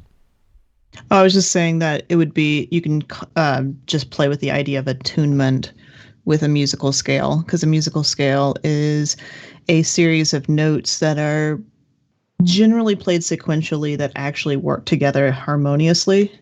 They don't have to. They don't have to be harmonious, as in they all sound pretty. They can be disjunct. You can have scales that are you have 12 note scales instead of an 8 note scale, because traditionally Western music has 8 notes, but you can have 12 notes. You can have some Middle Eastern countries use like a 16 note scale, depending on tradition and whatnot. So it would just be an attunement type thing, but I don't like it nearly as neatly as the weighing the scales or the scale of the pyramid itself. Lots of little interpretations, though. Lots of little interpretations. What else do we want to debate about in the advanced session, since that's what we're kind of calling this and tacking it on later? Let's do an intro and then I'll Frankenstein it back. Yeah! Frankenstein. This is gonna be the awkwardest thing. I'll just put that in the intro. This is gonna be an awkward episode. I'm sorry, not sorry. All right, so welcome to Focus Fire Chat, recorded live on September 18th, 2020, over on twitch.tv/FocusFireChat as we continue our discussion over the darkness. This particular episode will A, be in the wrong order, and B, will serve as what we have come to call the advanced session of the week's exploration. If you don't understand point A, you weren't in live stream, you should do that. Congratulations to those who signed up for a deeper dive. Before we go any further, because she's going to interrupt me again anyways, however, let's run through a quick introduction of who we have with us on the show. As always, this is your host.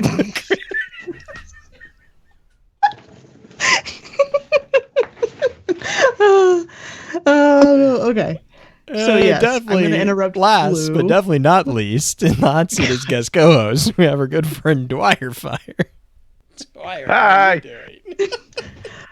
To explain what Blue is saying about point A, we took our, like, when we record in live stream, we always do intro episode or intro session and then take a small break and then start the advanced session.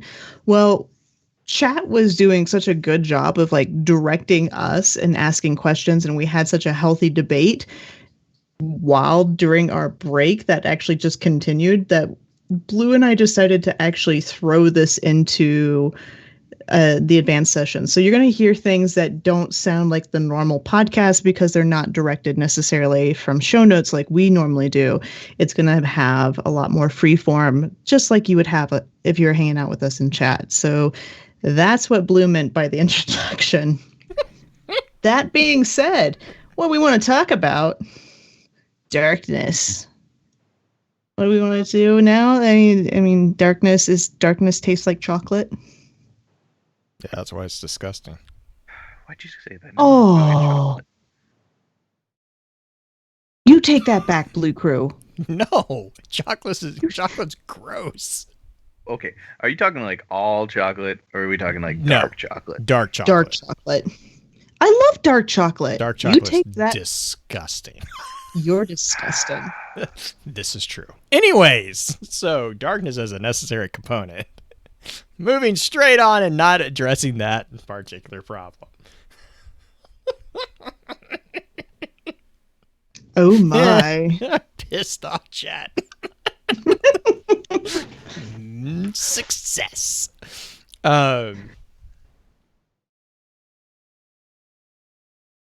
It's like, how do you start now? I'm just the laughing at the debate. responses I'm getting.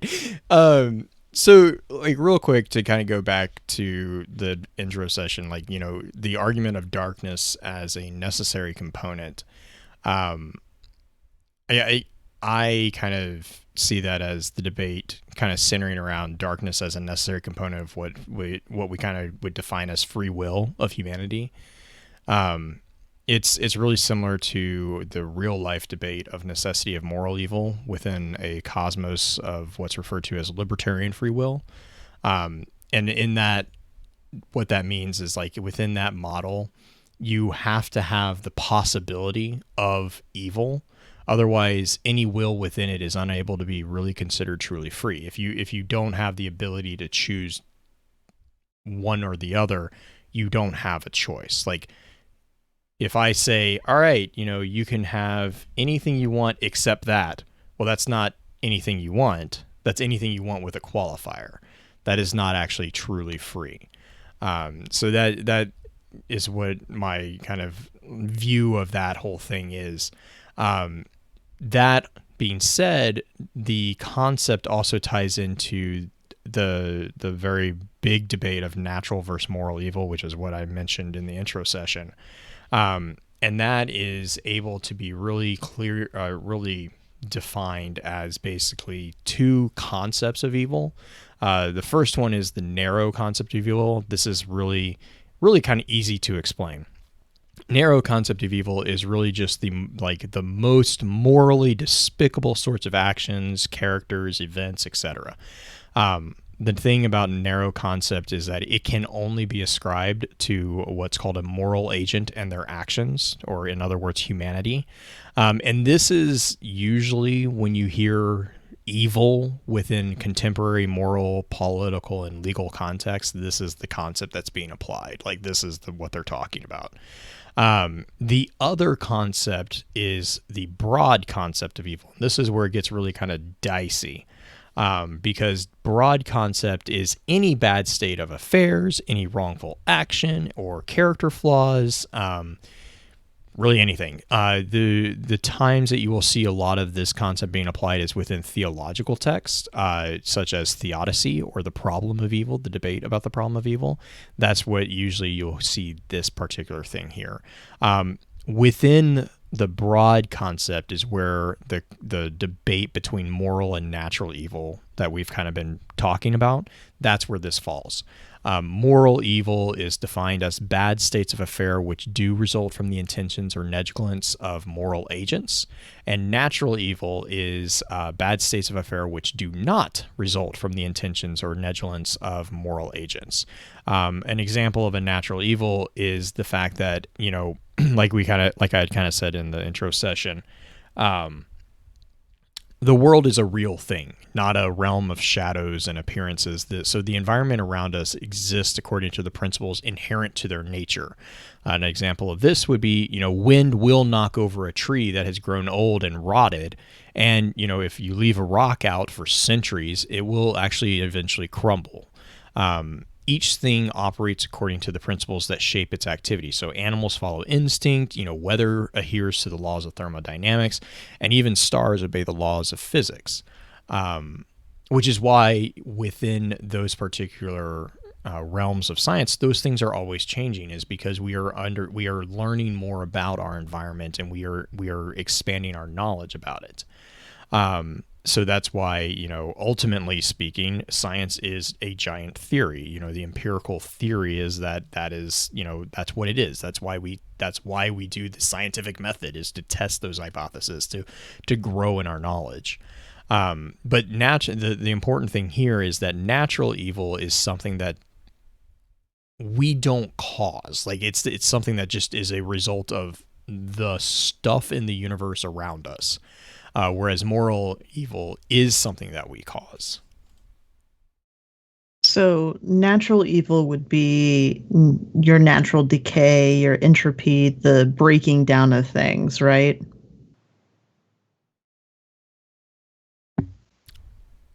Yes. I believe so. I think that's, yeah. Yes. Or as Where- Chad has decided, a moral evil is blue hating chocolate. I mean, Oh, now we're getting into debate. Trigger's defending me. He says only dark chocolate. okay, so actually let's use that. Let's use that little thing. So if blue disliking dark chocolate is a moral evil, but blue having not a major distaste for like milk chocolate, does that still, like, how does that play on the evil scale? Is that still an evil of it, or is it because the exclusionary aspect of it? I'm getting way too philosophical and ethical about chocolate at the moment. But I mean, it's so the thing is that goes into, so I mean, like, I know you're being tongue in cheek, but actually that's really a good segue into it, is like that ties into the idea that morality is not fixed. Like that morality is because morality. So this is kind of, it's a difficult thing because you have to, there's a whole host of different axiomatic beliefs that will determine how you view morality, right? Morality is often defined, just to kind of go through this real quick, morality is defined as principles concerning the distinction between right and wrong or good and bad behavior. You can also define it as the extent to which an action is right or wrong. You can understand then that when I say morality is not fixed, you have to take into the context the social and the historical situation in which a statement is being made about the morality of a particular action. Now, within morality, that is where you have the school of thought that's referred to as ethics, and that's where a lot of ethics takes place. Now, ethics really falls into three rough categories. Your first one is meta-ethics. These are really questions of really big picture questions. That is not the question of my like of or dislike of chocolate. This is things of like, are humans evil? Or, like huge level questions, 50,000 foot view questions. Normative ethics is the second group. These are questions that deal with what we ought to do. So this would be, going back to our chocolate thing. Should I like chocolate, or should I eat chocolate if I don't like it? Like if I don't like chocolate, is it appropriate for me to tell someone that it is not good for them? That's a normative ethic question. Like what ought I do in a situation? And then applied ethics is the final kind of category within the ethical thought process. And applied ethics addresses specific practical issues and specific challenges that we face daily. So this is where, quite firmly, the chocolate debate falls in. Now, within morality and within ethics, you will, and actually even within this conversation, we have repeatedly said the words moral agent. Real quick, the full definition of a moral agent is an entity who has the ability to discern right from wrong and be held accountable for their actions. And those are both equally important parts of the definition, because by expecting people to act as moral agents, we hold them accountable for the harm they cause others. Now, this is also why within legal and political and even some religious connotations, moral agency is assigned to those who can be only held responsible for their actions. So a lot of times you will see the argument that children and adults with mental impairment or extremely old individuals are not usually considered full moral agents in this definition. That's why within the United States Codex of Laws, we have a different way of treating minors than the adults when it comes to legal matters. Like minor court, that's why there are two different justice systems really for how we treat that, because in the minor court of appeals, that is not usually, they usually are handled with a little bit more gentleness, I think would be the most appropriate term. It's not necessarily the best term, but like there's an understanding that they are not fully an independent moral agent. That's not to say that what they did is not wrong. It's to say that they are not fully culpable of knowing what they are doing. Now, you can get into a very heated debate over what the age, this just like fixed age of maturity is, that I'm not going to get into, but that's where you see that distinction there. The problem is with that distinction, and even from a legal perspective, is that culpability is based off of your acknowledgement of understanding what you're doing, right? Correct. So life experiences would dictate your maturity in that. Yes, 100%. That is the problem with codicizing moral agency, because that's the crux of the issue, actually, is because you have to have qualifications that are applicable universally and unbiasedly to people, but you're dealing with people who are unique in and of themselves. And so you can't have a universal constant with something that is by its own designation and by its own existence, right, unique and not universal. That is so the we go struggle. by the rule of averages.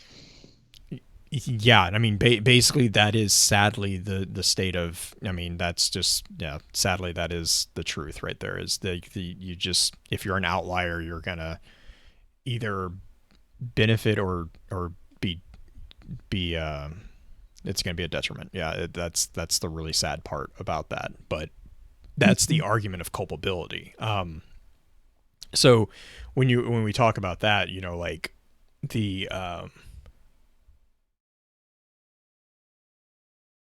so yes, actually, that is not actually correct. Wicked is saying, here's the problem. By saying that darkness is a moral agent, we're saying it's not being influenced by something outside its own power. No, I am not saying that. I am saying that by saying that it is a moral agent, it has the capability to recognize the difference between right and wrong and good and evil. That has nothing to do with influence. Absolutely nothing. I know plenty of people who are fully moral agents, who are completely influenced by other people. Go look up Milgram and tell me that those people are not influenced by people. Go look up any of the Nazi officers during the Holocaust and tell me that they were not influenced. They are still held culpable for every single action that they performed, and they should be held culpable for every action they performed because they are fully able to make a choice. Now, they chose to adhere to the influence of another person. That was a choice. It's an uncomfortable conversation. It should be an uncomfortable conversation. But I am not saying that a moral agent is not under the influence of something outside of its own power. Actually, most moral agents, most humans are under influence of something outside their own power, whether that be a boss at work, whether that be a military commander, whether that be a situation where you have you're signing a contract. There are still choices to be made, and you can choose to do that. Now, okay, let's. I'm going to cut you off. We're going to do a quick ad break. We're going to come back. You're going to concisely finish that thought. Yeah, definitely. And then we're going to kind of go into a roundtable debate and just talk about. I'm going to throw out a bunch of different things because you've kind of gotten through it, and we can practice. We could practice the philosophy and the ethics behind it, and the morality, ethics and morality, because it is a weird thing. So we will be right back. And moral agent wrap up. Yeah, so basically, Wicked saying that, so the definition of a moral agent is, again, an entity that has the ability to discern right from wrong and to be held accountable for their actions. That is not to say that they are not being influenced. They are still accountable for your action. You are always responsible for yourself. Like, there is, so within the studies of Milgram, this was a response to the atrocities that were performed during World War II and World War I. And it was basically shown that people will adhere to social order, and that it was a very big problem because they were like, basically there was this American mentality of like, oh, well, that was just the Germans and they're just, they were other. That was thing. Milgram's study kind of blew that out of the water and was like, no, that's humans. Like humans will defer responsibility. It's a form of dispersing responsibility. And then they can say, oh, well, I was just doing what I was told. That doesn't mean that you're not culpable. You had the choice and you chose because it was more convenient and more comfortable to do what you were told. That doesn't remove the fact that you were the one that did it and you had the ability to do that choice. And yes, Green, I know it's a very uncomfortable topic, but yes, it's like voting. You have the ability to weigh in on a conversation. Whether or not you think that you will have a part to play in it, I mean, this is why I vote every time, is because I don't have room to complain if I don't participate. I will complain. And most people who know me personally, I will complain quite a bit. But if I don't participate, in my mind, I don't have room to do that. That's me just whining. So, okay, ready for kind of a rapid fire round? Yes. I'm gonna ask if it's a good or evil thing, because that's kind of been our theme of the evening, right? I'm talking about the morality of it. Are the pyramids responsible for a good or evil side? Are they good or are they evil? No. Blue? Yes. Yes, that they're evil. No, No. that they're not evil. No, they are responsible for understanding the difference between the two. Okay. Now, are their actions evil? Yep, I'm going to answer the same on that one. Yeah. Like that's Without knowing again, the broad scope of things. Without I mean, like we're operating at a really big disadvantage because we don't know their true intentions. We don't, I mean, could be said for anybody, but like we don't know what they're actually intending. If their intention is we're going to destroy the traveler, then I'm going to kind of go with, that's probably not the best idea, but why? Why are they after the traveler? Did the traveler do something? Right. Like, there's a whole host of possibilities. Now, as someone who's looking at it from the perspective of a guardian, it's hard to see that as not being a bad thing because that's going to negatively affect us. So when you deal with that, but then that goes into the question of, I mean, is the person who gets punished for doing a crime, to that person, we are doing a bad thing to them. Does that make us bad? I mean, not really. Like, it depends. Again, intention is quite important there. I view intention as quite important there personally. So I think that is a much more nuanced question. I think that they recognize good and evil. I think they recognize right and wrong. I don't know if I could tell you that they are evil or they are wrong with the information that I have available within the lore currently.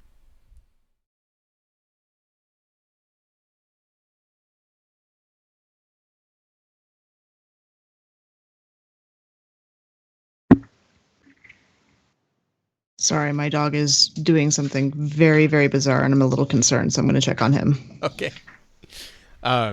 Really quick to kind of expand on this, like you said, so Wicked is asking for a little bit more clarity on that concept of moral agency. So for the example here is that it is possible to be able to recognize the path, but is it impossible to be able to recognize the path but have no control? So I see what you're saying here is like, which is slightly different than what Black Flag is. Is there a choice when it's your purpose? Again, if you can recognize, this is the problem with like the psychology of, someone like Skinner. The deterministic model is all great and good until you start making people aware of the deterministic model, because then you run into the problem of if I come up to you, and I'm sorry for the sudden jump, but here's an example. If I come up to you and say, in the next 5 minutes, you're only going to turn left, you are now presented with a choice. Do you choose to turn left and adhere to that?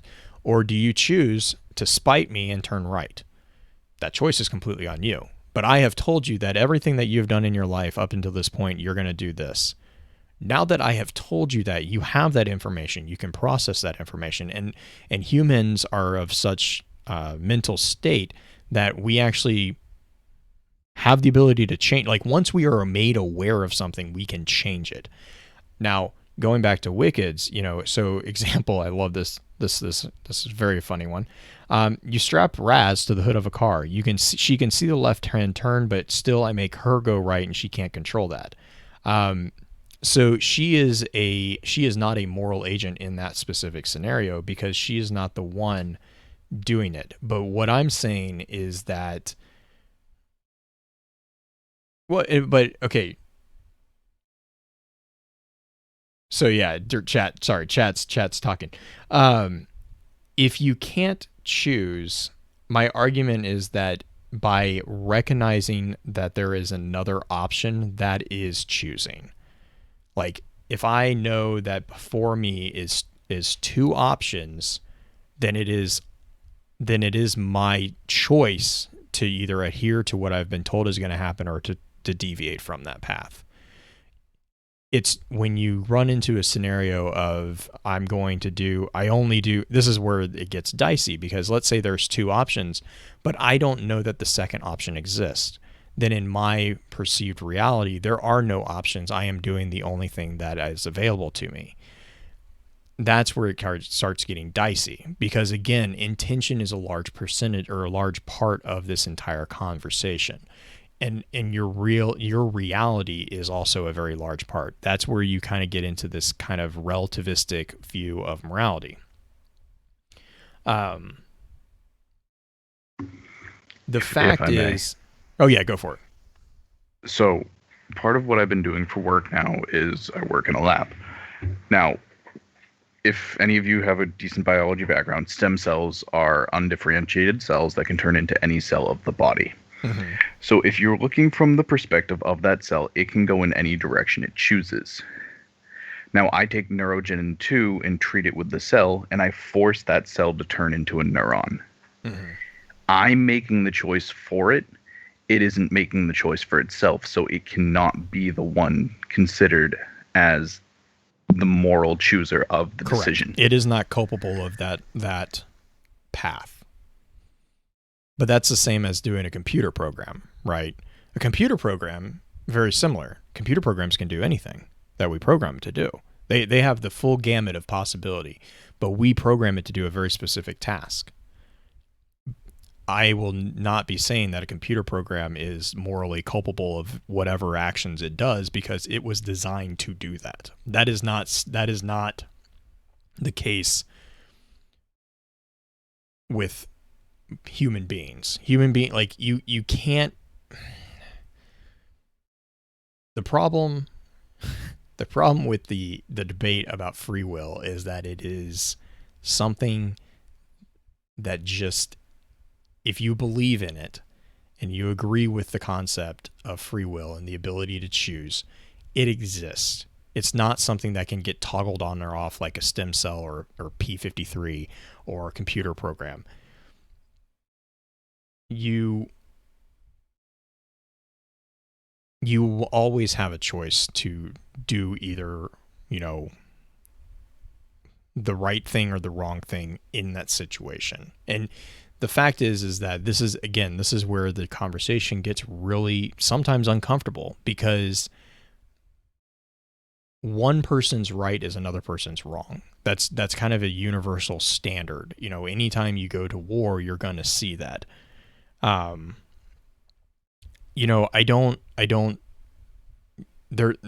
thing is like, there isn't an answer that I can give. I don't have an answer. It's an exploration of this concept that really debates like this help. Hang on real quick. Yeah, and Chad is making the point that darkness isn't human, and that's 100% correct. The problem is that you're asking about our interpretation of things, and I get that, and that's why I hesitate to say that darkness is evil. I'm not saying that they are not evil. I'm not saying that they are evil. What I am arguing about is that they are not capable. Like, my problem is that they are rationalizing their actions by trying to defer and trying to what's referred to as kind of moral disengagement. So what they're doing is they're presenting what they do as merely a natural evil. The problem with that is that by existing in a moral sense, which is, again, a moral agent is able to recognize good and bad, choices made are not natural or instinctive. They are, by their very definition, they fall into the category of moral choices. Evil actions that are then performed are thus morally evil, not naturally evil. You can't exist as a moral agent and then deny that agency when it becomes inconvenient to your argument. So the fact that the darkness is presenting or indicating the ability to recognize a choice, that recognition firmly places the ownership of those choices and actions on the individual, not on nature. Again, I'm not casting aspirations against whether or not the darkness is evil or good. I'm saying that they are responsible and culpable for their actions. The rationalization of his actions is really that's my problem. It's the moral disengagement of the situation. And the reason why I have a problem with that is that by defining, basically rationalization is something that you define the responsibility and ignore the problem. And it's a way of dulling recognition of wrongdoing and basically a process of neutralizing the ability to address the issue, because to the defender, there is no error. That's my issue here. We see that with Toland and the pyramids. Toland's presentation is actually more of a form of what's referred to as ethical fading. And this is basically where aspects of a decision disappear from view. You see this within the Darkness 3 card. This happens when the agent, Toland, focuses heavily on something other than the aspect of the decision, such as winning. Toland's focus is, there is no reason, this is just the winning play. This is just how you win. This is blah, blah, blah. The problem with ethical fading is that because people tend to only see what they're looking for, if you don't look for an ethical issue, they're more likely to miss it altogether, because to them it doesn't matter. It's the ends justify the means. And so when you come to the pyramids presentation, this is something that's very, very similar, but it's a different form of what's referred to as moral myopia. It's a moral disengagement. And this is when the agent restructures reality in order to make their own actions seem less harmful than they actually are. And that's what they're doing when they do the stuff of like P53. And it's like, again, not trying to say that it's wrong or right. What I'm saying is that by pretending like they aren't responsible for their actions that is wrong. That is not an accurate statement. I am back. Sorry. Buddy had, for listeners and everything, if Blue chooses to leave this in, I had Buddy just licking incessantly in my office at the floor. When I got up to see what was going on, he just ran downstairs and started eating clover like crazy, but he is acting fine now. I think he just had a very dramatic, I need something to help my tummy. That's all. Glad he's okay. Me too. Okay. So I think that brings us to natural evil. Yes. We kind of talked about natural evil a little bit. Natural evil being the things like, what did you say, volcanoes, tornadoes, natural occurrences that, like, weather. Can you even assign evil to it because is it just because it's destruction? Yeah. Yeah, it's literally, Okay. I think someone in chat made a comment earlier and was like, what if you ask someone whose house just burned down, fire is evil to them? That's 100% accurate. The people who are in these wildfires right now, that's not a good thing. That's an evil thing. But the reason why we have a difference in terms is because exactly that. Remember, if you remember the moral skeptic argument about the abuse of the term evil, that's exactly why. Because you can have something that is naturally evil, and you are recognizing that it is not good, it is bad, it's very bad, but you also recognize that there is no one to punish for that. Like I can't There's go out and no be like, direction your of will. fault that the tornado destroyed the city. No, that's not how that works. Now, Well, if you want to talk about the history of that, like the I'm philosophy, going not to the philosophy, not the talk about the mythology. history. I'm not going to talk about it. I wanna go can into- talk about it, but I'm not going to, because that's another fascinating problem. That's a very psychological problem as well, and that is Well, inherently I mean, it's the natural like realization of yes. what is natural evil versus what is something that is directed by a god or gods, if in the case of like Greek myth, like Greek mythology and whatnot. That's an argument for why witch hunts were such a popular thing, is because humans have an innate need to control. They want humans as people, we want to be able to have control over our environments. And so when you're presented with something of a natural evil, especially of scopes of like very, very damaging natural evil events, it's 100% natural for humans to gravitate towards this. Oh, well, it's them that did it, or it's her that did it, or him that did. That's a natural tendency that it doesn't matter what age or what like era you look at. I mean, we still do it today. It's prevalent throughout the world right now. I don't think I need to expand on that at all. We need the accusatory statement to give us definition as to what caused the issue. Yes, because by putting a cause on it, it makes it easier. It makes it easier to comprehend, because this is the problem of evil. Like this is theodicy at its core. Is why do bad things happen to good people, or why do bad things happen? It's a debate that has been going since humans started debating the difference between good and evil. Like it's just trying to come to terms with what is happening in the world, and the realization that and the coming to terms with something that sometimes there are things that are naturally out of our control. If you want to go into it a little deeper, even though in our eyes we see it as natural, in the eyes of the mouse, the cat is inherently evil. Correct. Yep. And that's where your contextual aspect of right and wrong really come in. Now,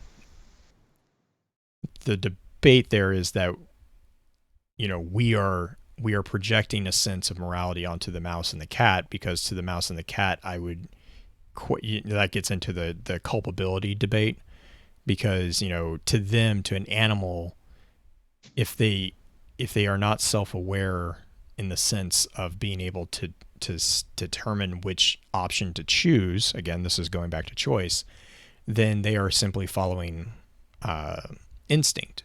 And instinct, right? But that's a very slippery slope to go down, though. It's extremely slippery. It's extreme. Welcome to philosophy 101. Like everything you say is going to be a slippery slope, because you're going to have to chase it down and make sure that you're very careful on the terms that you use and the ways that you use them. But that also is why we have the difference between natural and and those are broad definitions. Even within those definitions, there are schisms and segregations of different types. It gets very detailed very quickly. Right.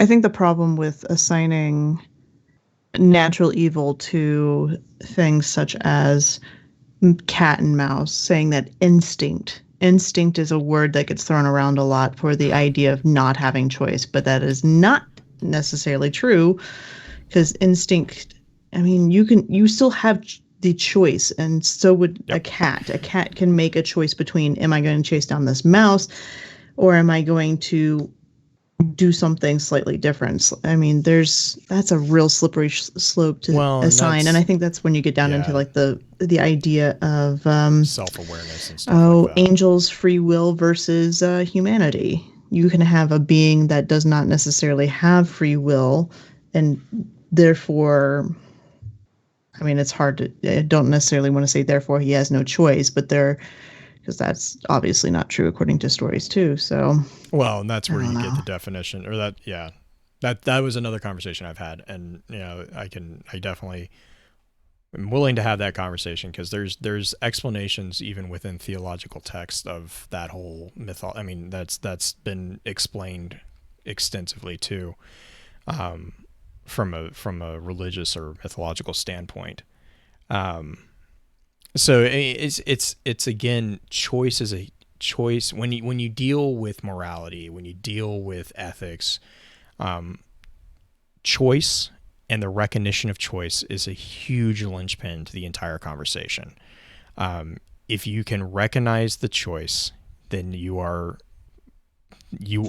on your way to being culpable of whatever you do.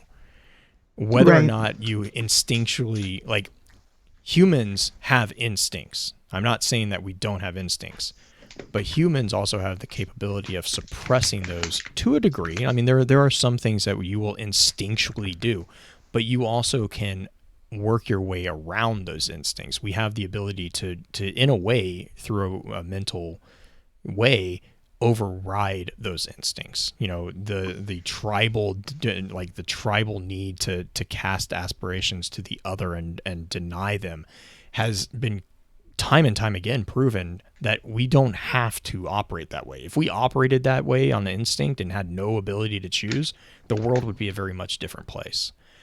And so the recognition that there is another option, that is a very big component to this entire debate. I have chocolate. Julie is my hero. Praise them, they're better. They're York peppermint patties. Is a York peppermint patty evil? No, chocolate's not evil. It's just disgusting. What about mint? Is mint disgusting too now? No, it's not. I've never said chocolate's evil. If I remember correctly, green is the one that casts chocolate as being evil. Oh, what you're talking about? I said it was disgusting. That has no. That's the whole darkness light use of elemental debate there. Chat. A New York peppermint patty is not evil. Drinking orange juice afterwards might be. Dang. Drinking orange juice after doing a lot of things is borderline evil. After brushing your teeth. Using mouthwash. Any Mexican food. Really? I mean, that one can, depending on how spicy. Anyway. We should wrap up. This Since episode we're brought adding to you some by of- the evil of chocolate. This episode brought to you by York Peppermint Patty.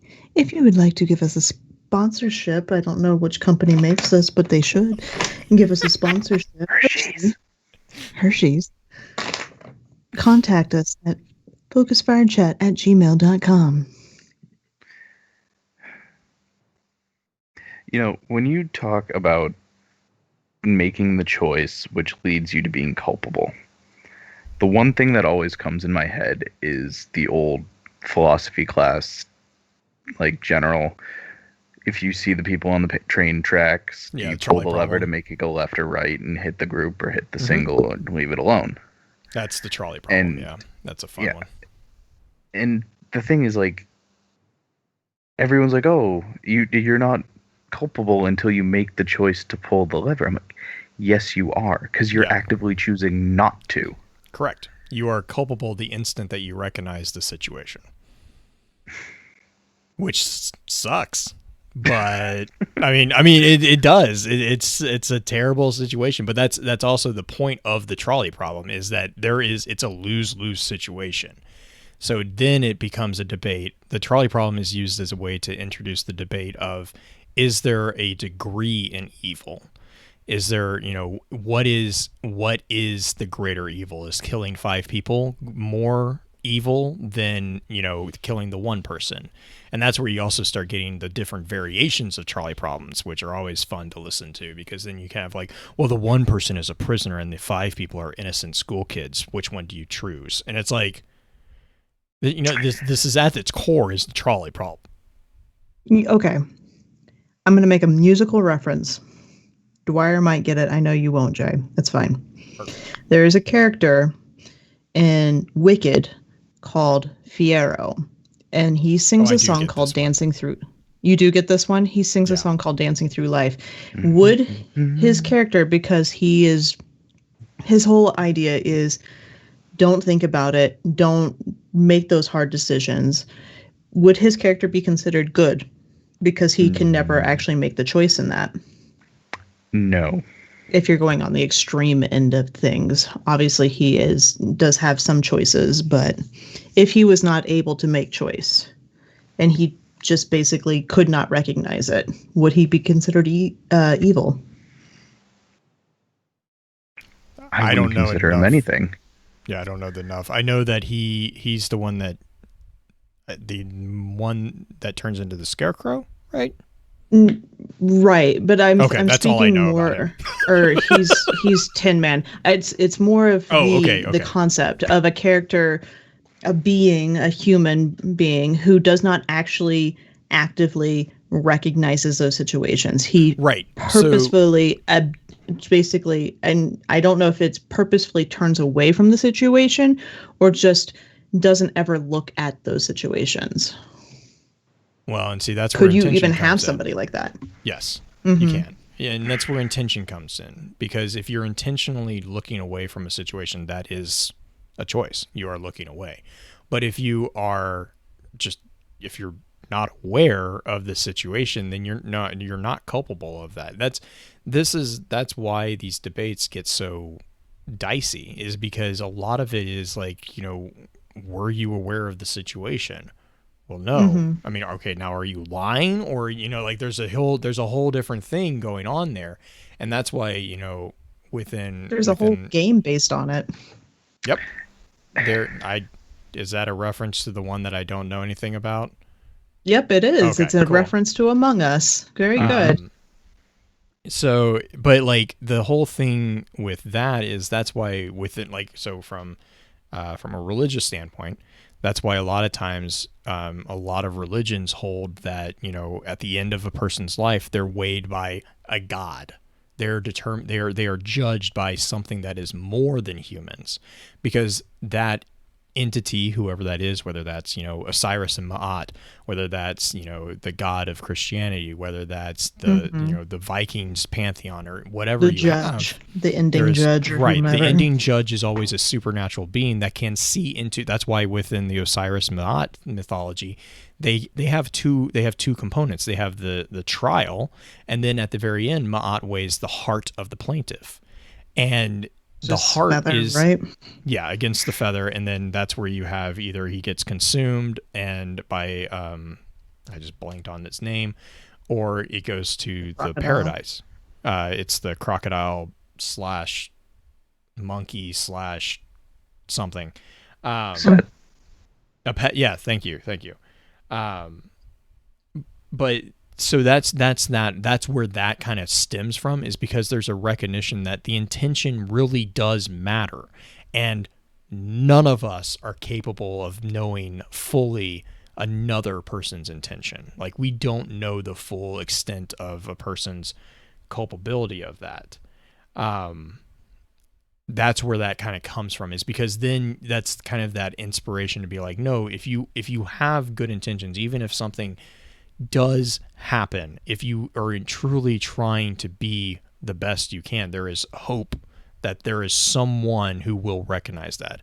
And there's also a deterrent there, because if you're not a good person, if you're actively choosing to be a bad person, and you are doing good for wrong intentions, then there is also the case that, okay, you did all the good things, but it was for the wrong reasons, and there is a punishment waiting for you for that. And so there's that inspiration. That's kind of like that social contract, social cohesion unit for that. Do you remember Green? All right, I'm gonna dig back. Probably, Okay. God, that was a year and a half. It was last March, right? Pretty much like Before the first Guardian Con? few weeks when you were meeting me. Oh God. Okay. I was still in school with my Uh-huh. interesting setup there. And do you remember the project where I had to design my own religion? Yes, vaguely.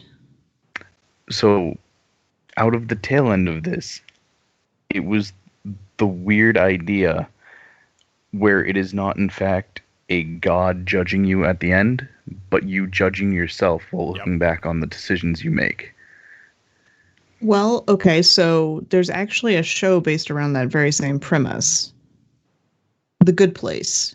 um, now I know Jay has a lot to say about that aspect, but the basis of it is kind of that same idea of you're looking back, and the problem that they discover within The Good Place is that based off of everything that Jay was saying, there's no way that a person could quote unquote be good, like wholly good and make it to the good place. That's the problem with the good place. There's no way to get in there anymore, just because of being tied to so many different things that would be considered evil in some way, shape, or form, that they couldn't make it in.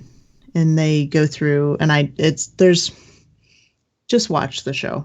I'm not going to spoil the ending, but just watch the show if you want some fun, slightly philosophical talk without blowing up Blue's mind. If you just want Blue's side of it, just ask him and he'll tell you. What? No. That was a conversation. How long did that one take? Do you remember? That was a couple days. I think, if I remember that one. Yeah. It was a good one, though. Sorry, Dwyer. I didn't mean to be bam, grab onto that one. It's an interesting idea. Just the concept of good versus evil versus light versus dark, because we're automatically assigning the idea of evil to darkness, even though I still say there's still aspects of that is still left up for interpretation, because what if we're not dealing with the darkness directly, but an avatar of the darkness? And then does that mean that the avatar has choice? If so, does that choice, that's just a never-ending hole to go down the entire time.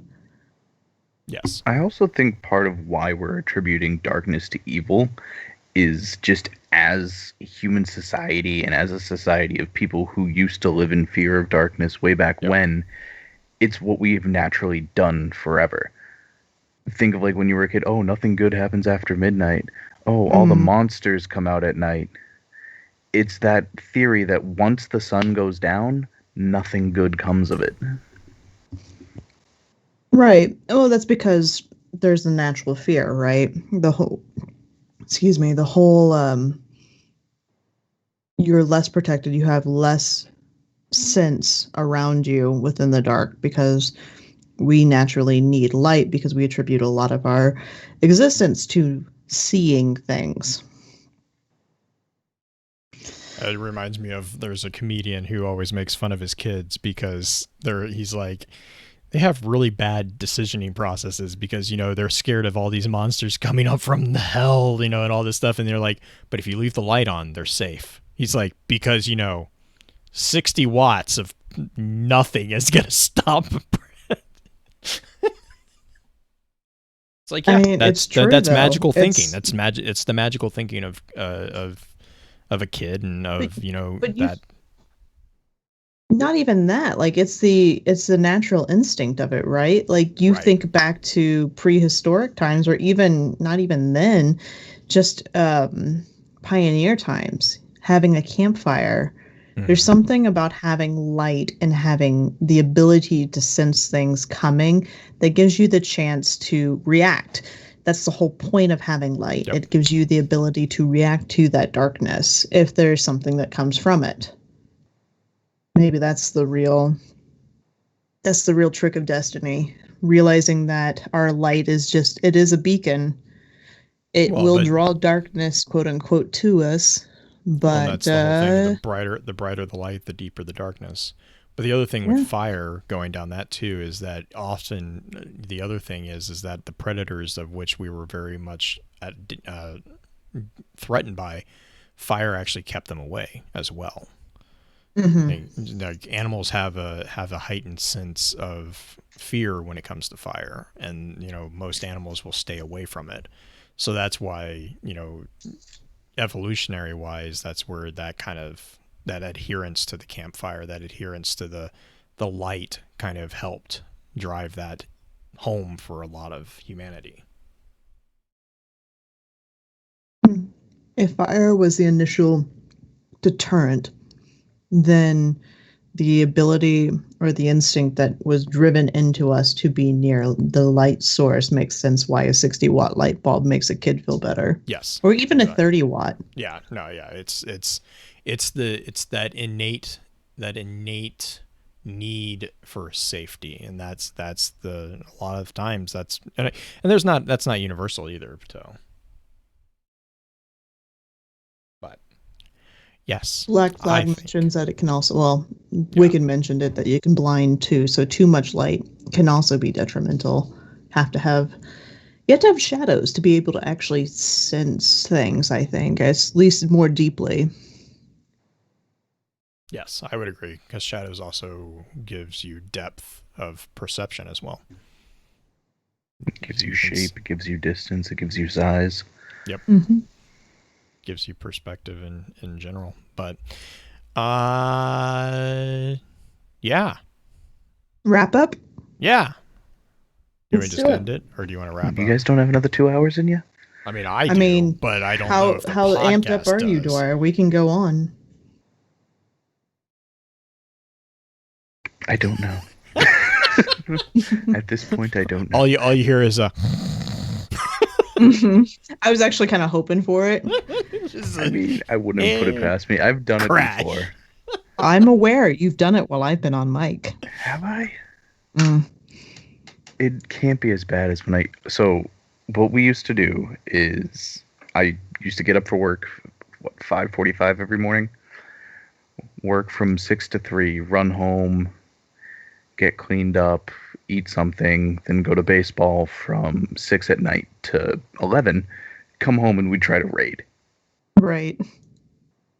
Normally make it into the first encounter or two, and I'd just pass out in the middle of the raid. Yeah, no. I like sleep. I like to loot. That's fair. So, shout-outs? Dwyer, do you have any shout-outs? First of all, you guys being awesome and welcoming as always. My new job for helping me actually pay the bills. Also, I have somebody with a new not new perspective, a unique connection / perspective to P53 Blue. So if we need to talk about that card for an entire episode, Dwyer could possibly help us with that. Hi. Crazy I hate scientist that. over here. I hate that card so much. But yeah. Yeah. Otherwise, just the Destiny community as a whole, And Bungie, I suppose, for y'all being awesome and giving us lore and everyone reading in and being here. Blue, do you have any shout-outs? No. Cool. My shout-out goes to just people. Just all the people right now. All the people who are dealing with the stress of life, 2020, parents, fires, politics, whatever. Okay, so the reason I haven't been by, and it's been a few weeks since I've been on the show. Reason I haven't been by is I've had a lot of really rough times myself, and that I, in particular, am struggling with depression, and my mother called me on Tuesday to tell me that she has cancer and that they're going to be doing a biopsy soon. So that has been very, very difficult for me to process. But I saw a tweet by Elaine, who Nerd and Needle, if you guys don't know her, she does really awesome patches. Also is dating My Name is Bife and is just a wonderful human being. And she was talking about how her day has been super rough. And I posted something underneath it that tough times don't last, tough people do. And I'm going to kind of take that on as my new mantra. And I hope that you guys do too, because we all joke about how 2020 is the worst. And it is. But you are all tough people. And I want to thank those tough people out there who stick their necks out for things that they believe in and kind of stick with it. We'll make it through. Blue.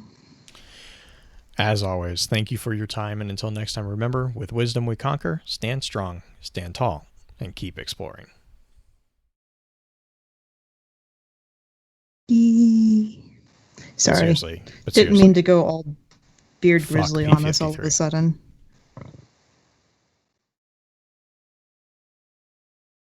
You know, with the sentimental at the end. Yeah. Hey. Oh, that's what they meant. I'm not being mean to Beard. Beard and I often would tag team at the end of the episodes on it. He just always kicked it off. I was not as often likely to kick it off. That's all. What did I That do? is all. A lot of continue being nice to Beardo. He's working on some new videos. Is he? I think over Revenant, because I think he's still on Doom, doing Doom videos.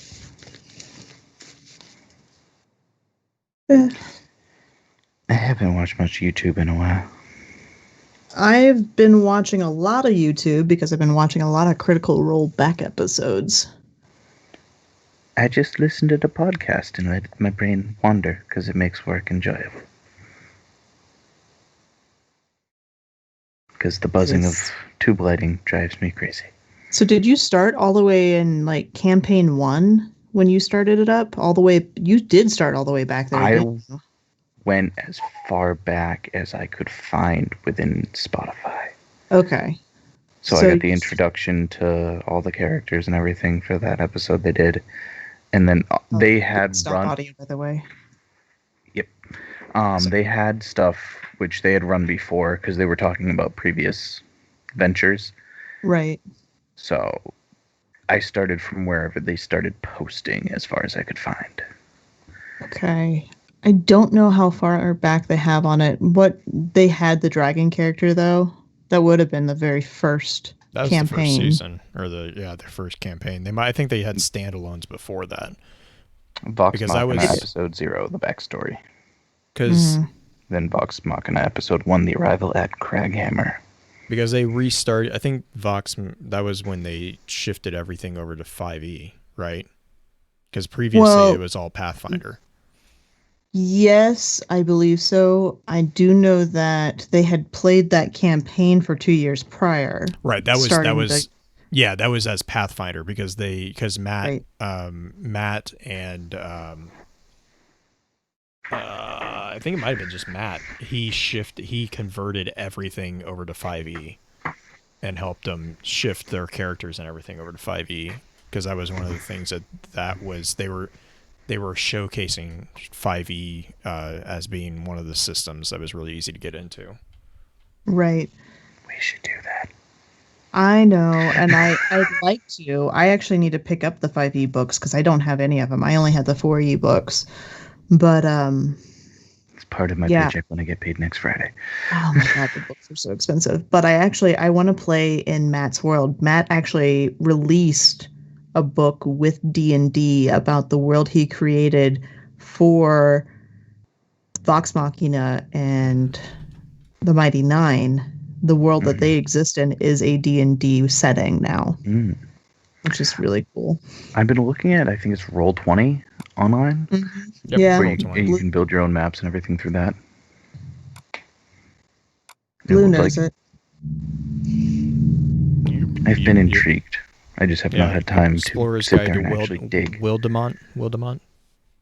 Wildmont. Wildmount is actually how, yeah, it's Wildmount. It's a really cool world. He's got some custom monsters that he's built out based off of some other ones. Yeah. D&D Beyond is hella useful for not having physical books. Could you theoretically run a game through Yes. D&D Beyond without having Yes. the DMG? Yes. No, well, D&D Beyond, I think, has the... Oh, you mean for free? Well, I don't know what you can get. Can you get the D&D? Beyond should have everything. I had it on my phone. Let me see what the online one has. Oh, hey, look, it's already logged in. Tools, character builder, See, I player just app, like reading the books. The books have Twitch such extension. interesting lore. combat tracker is in alpha.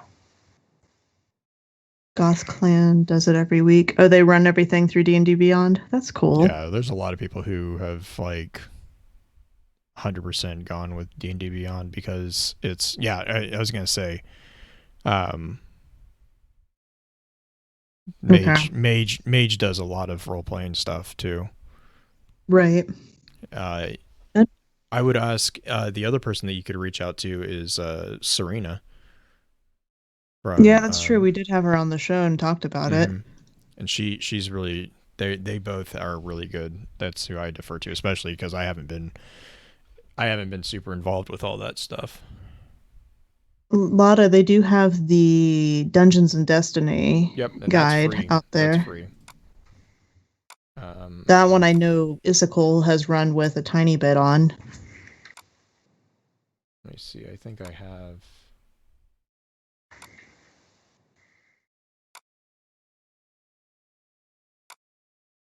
I don't remember my Roll20 login, though. Yeah, the guidebooks. I think the guidebooks are completely free. That's cool. Oh, and the D and Destiny one? Yeah, D and Destiny. Yeah. T-Rex is a DM, Goth, Broman, Darkness, Shitty 5 are the players. That's awesome. That's a fairly small group, too, compared to Critical Role, which does a 7-man team. Yeah, and they also have a giant production team behind. Have you seen the behind the scenes for Critical Role? Oh my god. It's insane. They're actually making an animated series based off of Vox Machina. Yeah, I saw. Really? Because I was. Yeah, I'm so excited. The artist, I think, wasn't it the artist who did with the intro piece? Is the one that's helping with the animation? Yeah. Well, there's an animation company that they're working with that's going to be on Amazon Prime. Oh, Mage says that the Player's Handbook and Dungeon Master Guides are free on D&D Beyond. It's the Splat books that have prices. All right, Roll20 is back to logged in. If you want to see a funny short campaign, what is it? Oh, God. It's a bunch of Australian guys. They make YouTube videos. I forget who DM'd for them. It was just Viva La Dirt League. Uh-huh, I've heard of them. It's because they have their little, like, epic NPC man skits where it's like the shopkeeper from World of Warcraft, pretty much.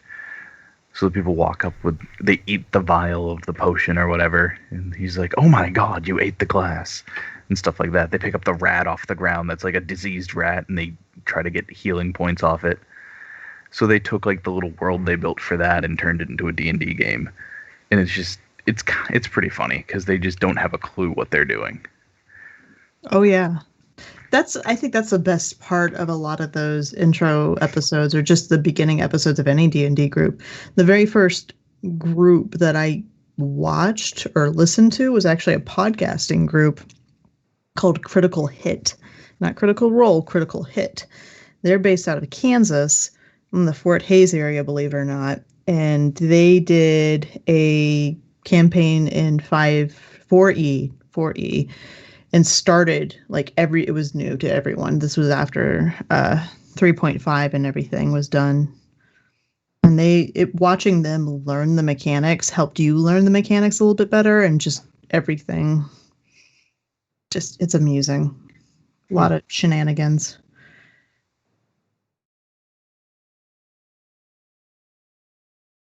I'll tell you what, though. Blue, have you ever watched Critical Role? Yeah. Have you watched any of the recent ones? No. Or did you watch Vox Machina? That was the first one, right? Yeah, the first campaign. Season.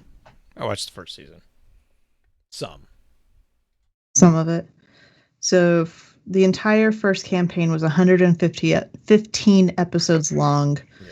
The current campaign is at 110 episodes. And I know that there's a lot of story left, but the lore for it's so cool because they both take place in the same world, that Wild Mount. Right. Well, because they build off each other too, right? Sort of. There's aspects from Vox Machina. Time-wise, doesn't the new one, it didn't start until Vox Machina was done, right? Like, correct. In the game. Yeah, this is so like events chronological. led. Yeah. Yeah, there are some tiebacks though, so they're not so far apart that you don't recognize things. One of the characters' mothers, Kaylith's mom, her backstory was that her mom left or was gone or missing for so long, or just missing in general, and Kaylith and her siblings basically had to rise up into power in their tribe and whatnot on their own. But that's in Vox Machina. Kaylith's mom actually shows up in the new current campaign. Kaylith's not in the campaign at all. I will be back in 1 second. Yeah, you're good. He actually tied up her story. Do you know about Friends at a Table? I've heard of it, but I haven't listened or watched it.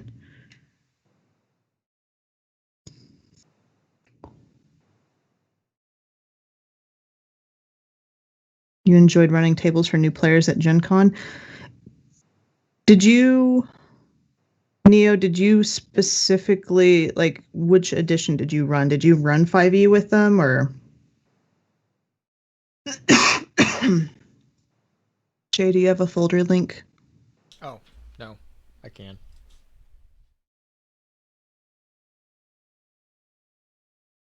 Friends at a Table.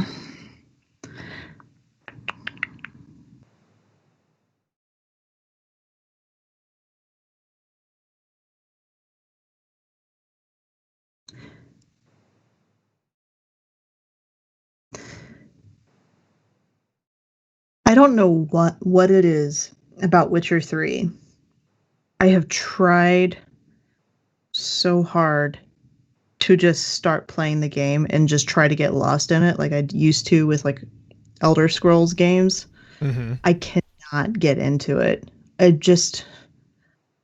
lose interest so stinking quickly, and I don't know why. I've not been able to figure it out. It might be because of just the simple, like breadth of it. I never made it past Ciri in the opening tutorial, Jay. Yeah. Like, I never made it past the tutorial. That's how bad it is. Would it be because of the mechanics? I don't think the mechanics are that difficult. It didn't capture me right away for some reason, even though I know the story and I should enjoy it. I mean, I'm the same way. I've tried to play it a couple times and I get lost because I'm like, oh, like there's stuff you can do over here. And then like 4 hours later, I'm like, what was I supposed to do? Yeah. Like I get completely turned around and just lost. Literally. What game is this? Oh, I was talking about how I can't get into Witcher. Oh, yeah, no, I have it on PC and PS4. I've gotten in a little bit, and then I keep finding things I'm not supposed to find, and then getting lost, and then getting killed, and getting stuck in death loops. So you're like Blue. Yep. Okay, but That's, like, there's a giant question mark on the map. I want to know what it is.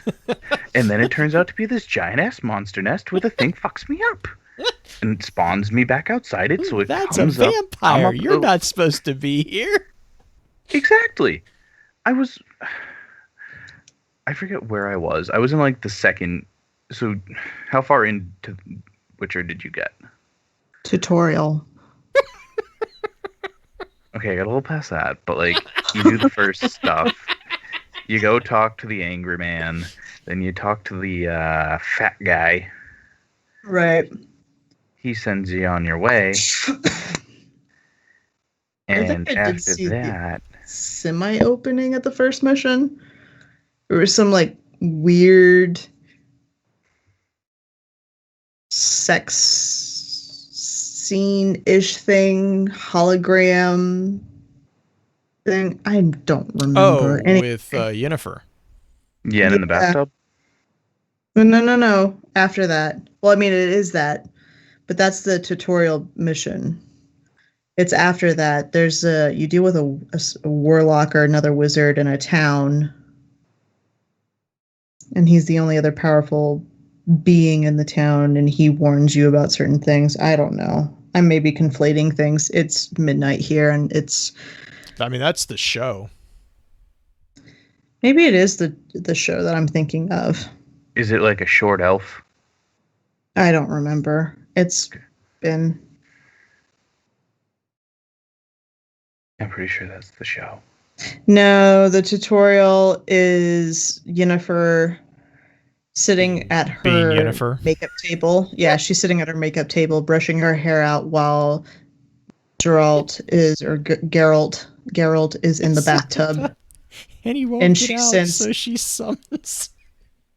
She sends the little scorpion. Yeah, same thing. It's the same exact scene from the show. Because they do that in the, what was it, a freaking ad? They had him in the bathtub. Yep. It happens a few times. Scratching his feet. Mm-hmm. I feel like he ends up in a bathtub a few times in the show. I mean, he's kind of pretty, so why not? Ooh, I mean, Henry there weren't that many complaints about it, so Not from me. Of course, I didn't complain when I saw Yennefer either, so yeah. Valley of Plenty. God damn it, Vuru. Toss the coin to your witcher. Fuck. You know how long it was that I had that song stuck in my head? And then I will show up singing it every once in a while to get it stuck in your head again. Dwyer would be the reason why it was so long that you got it stuck in your head. I actually be have a song fair, that's worse than that. Worse than that. She sent me the really good metal version, and it was The great. metal version was really good. Drifter would love that song. I actually have a song that's a worse earworm that it actually got stuck in both Julie's and I's head, and we've only heard it twice. It's the D&D Beyond ad that they'll play at the mid-roll of Critical Role. It's a song that Sam wrote, and it is the catchiest motherfucker. Hey, Orchid. It's catchiest damn song. Oh no.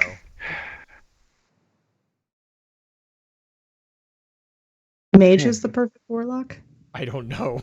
Whenever he starts yelling about Destiny, it's gonna be followed by something entertaining.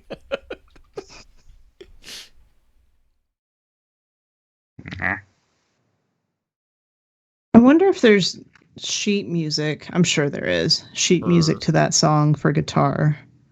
I had a hell of a time trying to find it, but that's not to say I have it's Ultimate not there. Tabs too. Oh yeah, you might. Yeah. Ooh, I found some.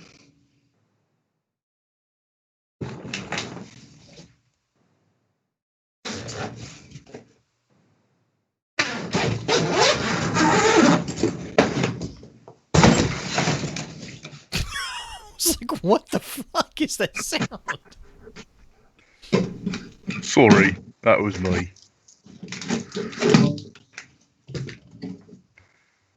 My name's Grog.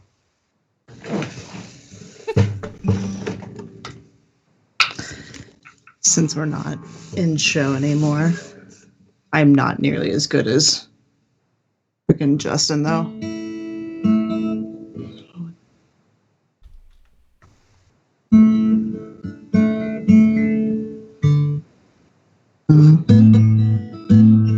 When a humble bard raced right along. I don't know. What you doing? Which one of us? Oh my god. Why?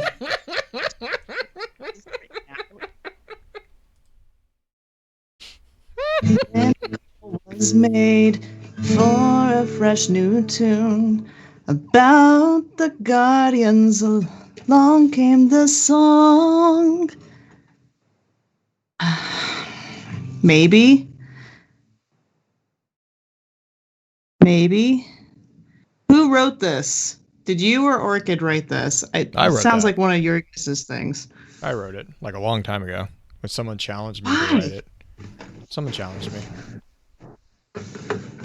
Orchid's like, I didn't write it.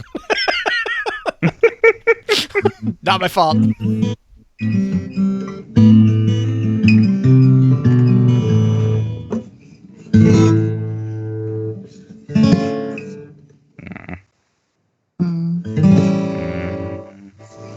What you think? I'm looking for different books. So I found the Explorer's Guide to Wildmount. Mm-hmm. I found the Dungeon Master's Guide. I found the Monster Manual. Mm-hmm. I'm trying to see what else I might need. Stay suspended to. There it is. Oh, that one's an easy one.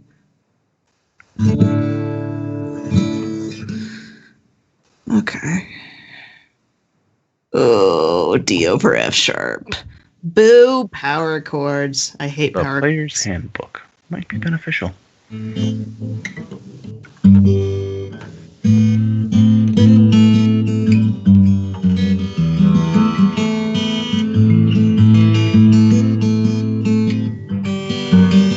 It's out of tune. Also, the chord laying on it does that. Could write something more enjoyable or more annoying later. What are you thinking of writing?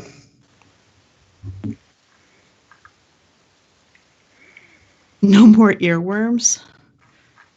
Although that was fucking hilarious. When did you guys... Okay, I don't even remember how you guys got started on this, but you guys wrote it and then sent it to me. Well, to be fair, it had been something that I had been Afterwards. playing. I had been playing around with for a while, and then you were like, "Da da da," and I was like, "I know what to do now." Oh, That was great. that's not good. Don't do that. That's bad. Okay. I need someone to explain Amazon's algorithm to me right now. No, I'm not gonna help you. I have 5 tabs of D&D books open, Uh-huh. and my books you may like recommendations are of Mice and Men, the Publication Manual of American Psychological Association 7th edition, Fuck that book. and Fuck that Slaughterhouse book. 5. I mean, those are all painful books, so Damn. I don't even know how to respond to it. I don't know. they want you to know how to submit a paper about how fucked up people are when they kill animals. The in a APA manual has to be Blue's fault. No, yeah. God damn it, Mage. That is not my fault. Like, fucking APA manual. God, that thing, it's like one of the very few books I've been sorely tempted to, like, I'm done with you, I'm going to burn you now. Why? Why? It's because that's what we had to use to write our thesis. And it's like, it's just absolutely mind-bendingly painful. Also, I think it was the one. Mage, do you remember? Did we have to rewrite it because the period changed in the format? I can't remember if we missed it by the year or if that was the one that we had to rewrite. But there was one that like literally they changed. So like they changed the format every like I can't remember how many years. But one of the iterations was they literally changed the way you cite your documents, and I can't remember if it was us or our teacher was saying that like they had to rewrite everything. It's like, Sorry, that was a more insistent one.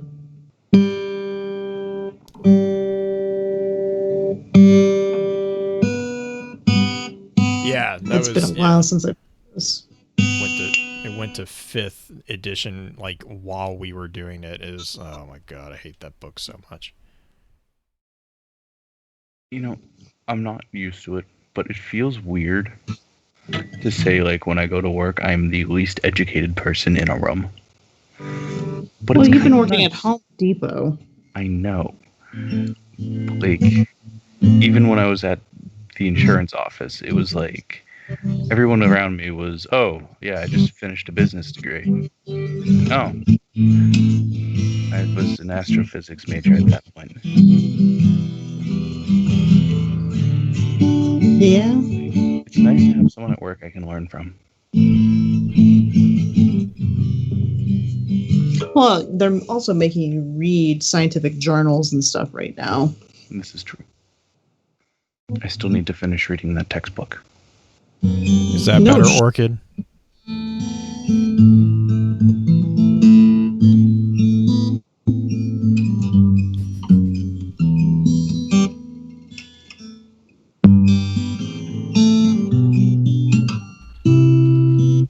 I don't remember past the point. Be attacked with Shaxes.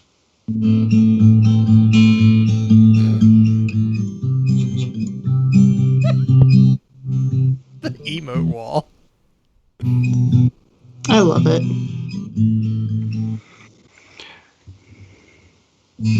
Alright. I have a girlfriend who's probably getting angry at me that I haven't gone to bed yet with her. Anywhere I should send this file? Link should be in the chat above the baby shark meme. Back to the right page.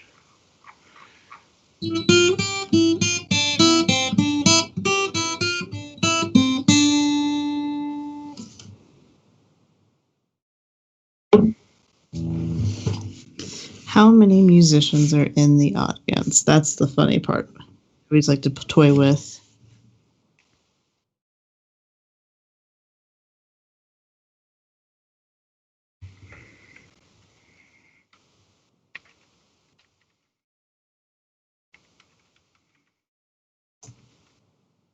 Not me. Yeah. Not you. You're not necessarily the musician. Does it bother any musicians that I didn't finish that phrase? That whole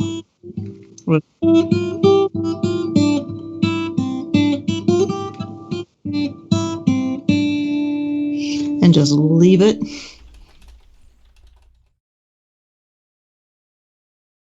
Used to know the ending of that. It's just one of those musical jokes I used to play on people. You do it all the time. You would. You are chaos embodied.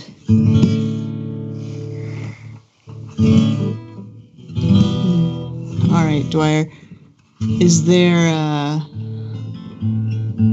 you planning on being on this weekend? I should be on tomorrow evening. I know she's going to be up in New Hampshire, so I should be on both days for the most part. Cool. She's going up to visit some friends, so.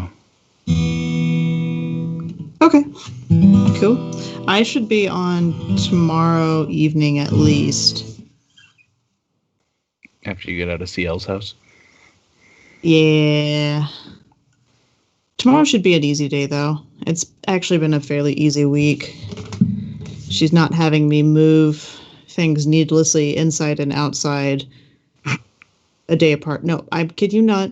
I moved out gray gates because she has these plastic baby gates that are actually dog gates for Jaw, for when he was a puppy.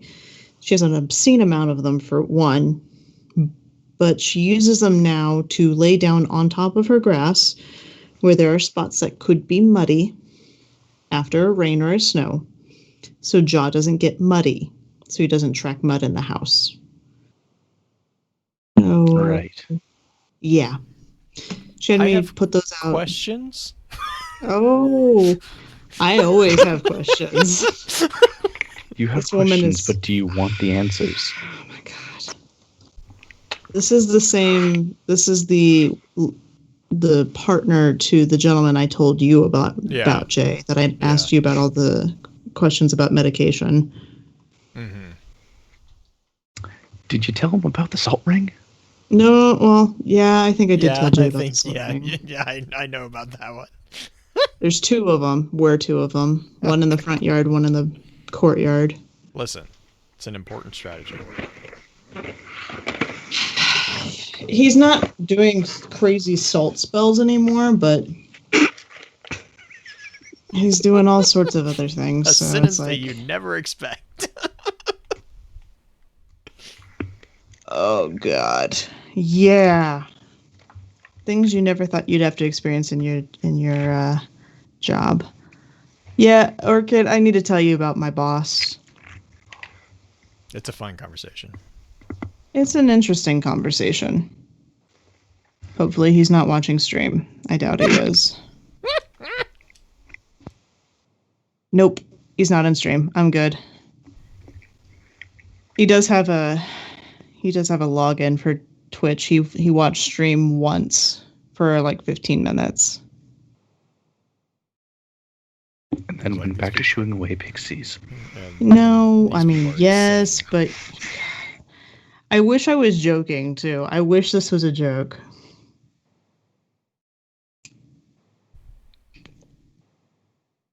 It is what it is.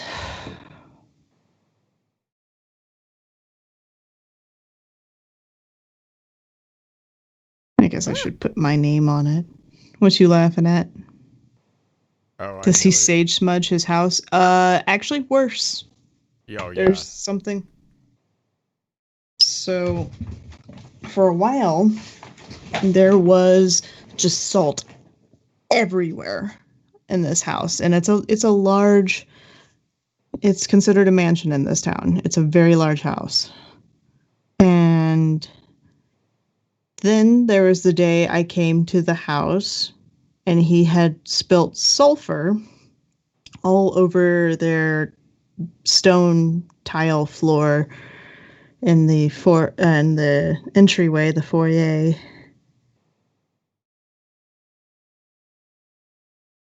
I work for an insane man. Some might say he assaulted the house. Multiple times. Ruined the yard in one spot. It's almost like there's a saying about that. If you salt the earth, bad things happen. The thing, it's just like, oh my god, and the funny thing is he is the one who would know that would be a bad thing. Like, you would think he would remember that, but he's very convinced of his own thing at the moment, and it's an unfortunate reality I have to deal with.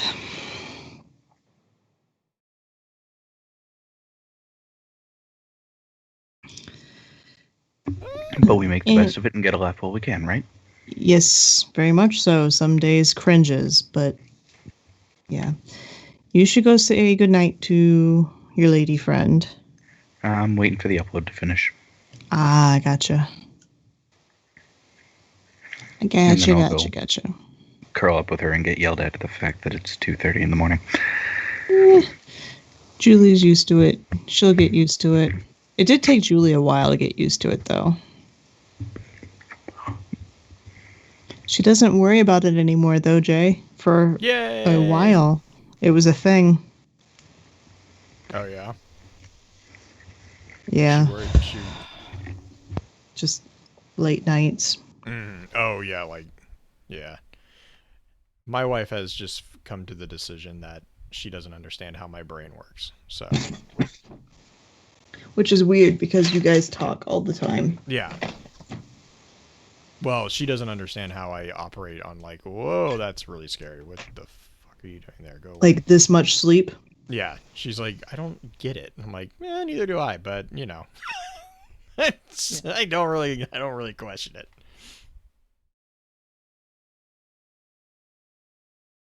Beep, beep, beep. So she told me that she ran into somebody who knew FFC Oh yeah. earlier. I don't know who this person is. I do know there's another Twitter follower of mine here in the same town I'm in. No pressure, but be on your best behavior.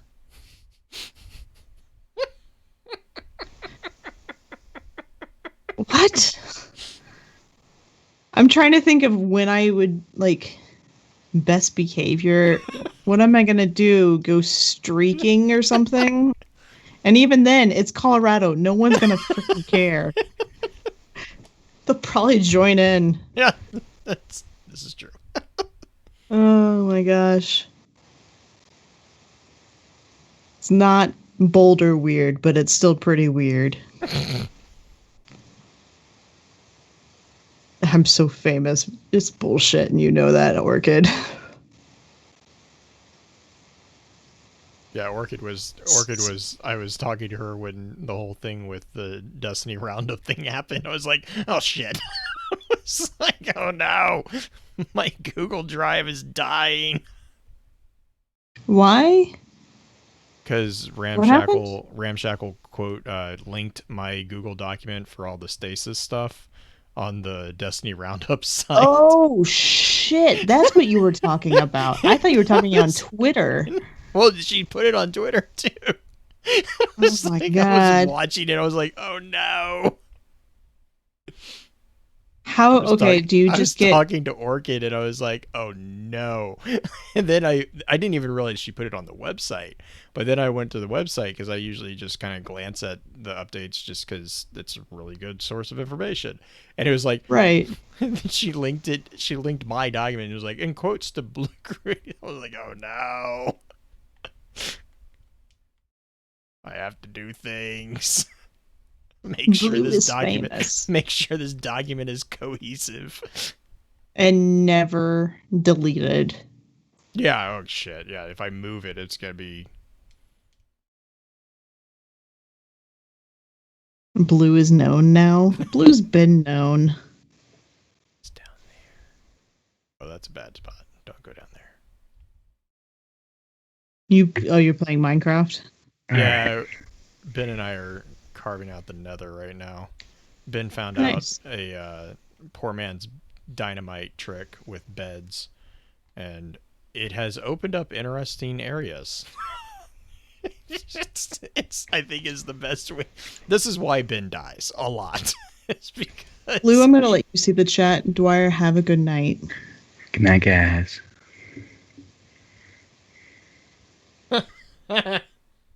It's like I'm not gonna allow it yet, but I know you could see it too. It's like Orchid sending us secret messages this way. I like that. Just deny everything Orchid says. The problem is there's quite a few. It's like roulette. Orchid should start saying some of the strangest things, and certain words would get modded, but certain words have been approved, and she'd have to find the ones that haven't been approved, or else she'll find some weird ass phrase just pop up that she's trying to tell us a secret message. It's like Oh. roulette. It's Orchid roulette. Curse word roulette. Mm-hmm. Ben, go Oh my god. That's probably where he died. So Ben is super skilled with lava, and he likes coming to the Nether, which is just an absolute recipe for disaster. Has he figured out you can light the stone in the Nether on fire with a flint and steel? Oh yeah. Because it's all netherrack. So we use netherrack in the overworld for fireplaces. So we do that. Like he's like he doesn't care about fire. No, it's lava. Lava will just like it's ridiculous. The kill feed that I have. 90% of his deaths are Kung Fu frogs try to swim in lava. I like how the Minecraft devs were like, we know you fell in. Oh god, the kill feed in Minecraft is fucking amazing. Like I cannot cannot express how much of a joy it is to read the nonsense. It's like you hit the ground too hard.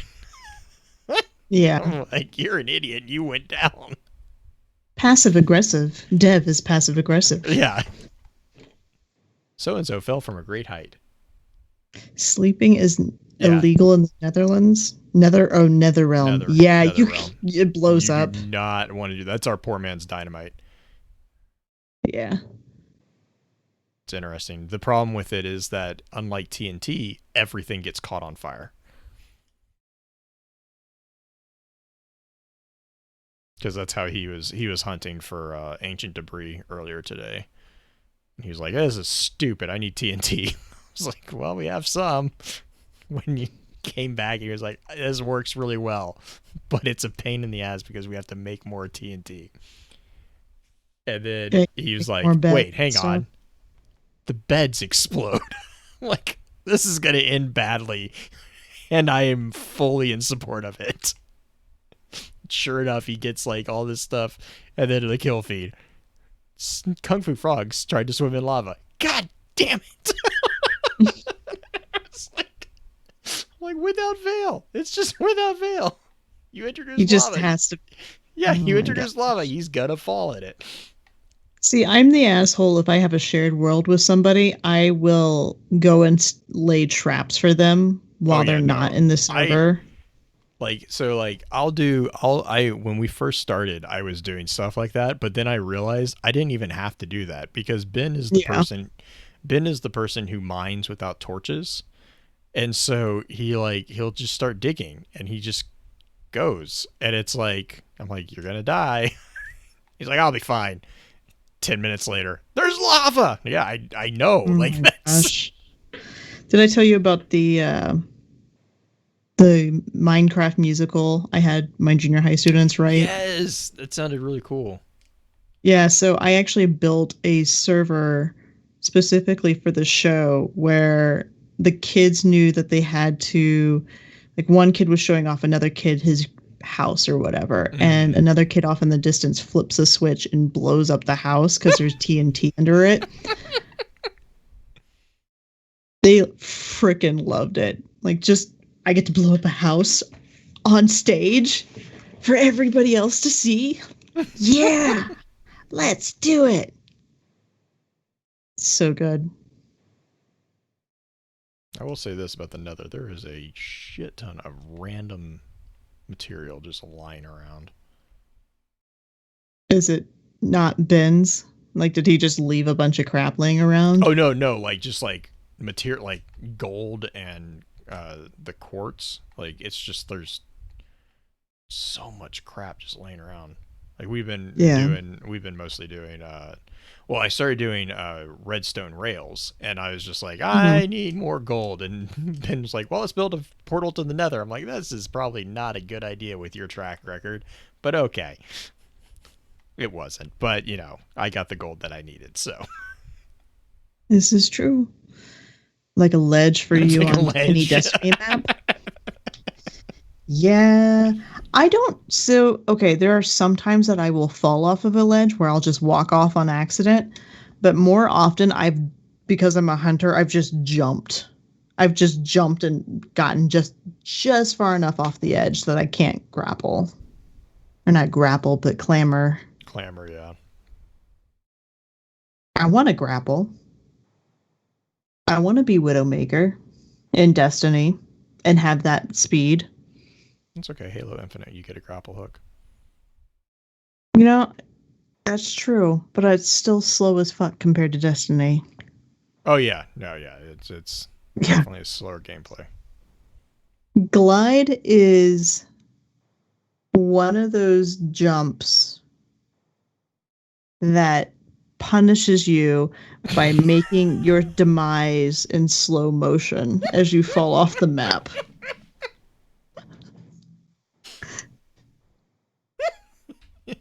You messed up. Now you get to consider what you did. This is their That's mistake. why it's on Warlock. That's why it's on Warlock. How They can you get to learn from think this about what they did. experience? How can Oh you my learn from God. this experience? I get to think about what they did.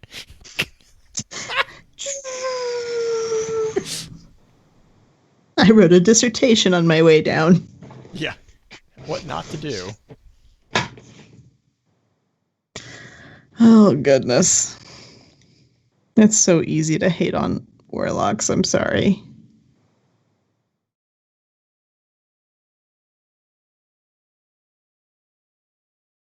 Rude.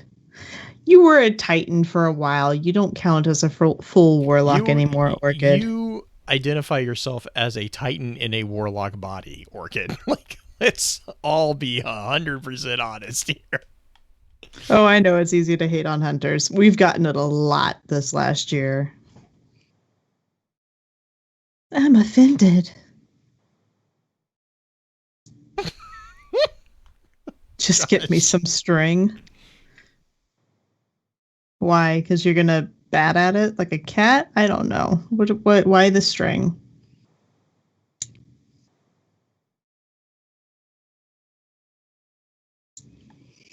I wish I could send you my gameplay. I don't know if you could show your gameplay. I don't know if it's on Xbox or if you're on PC. For what? Chat.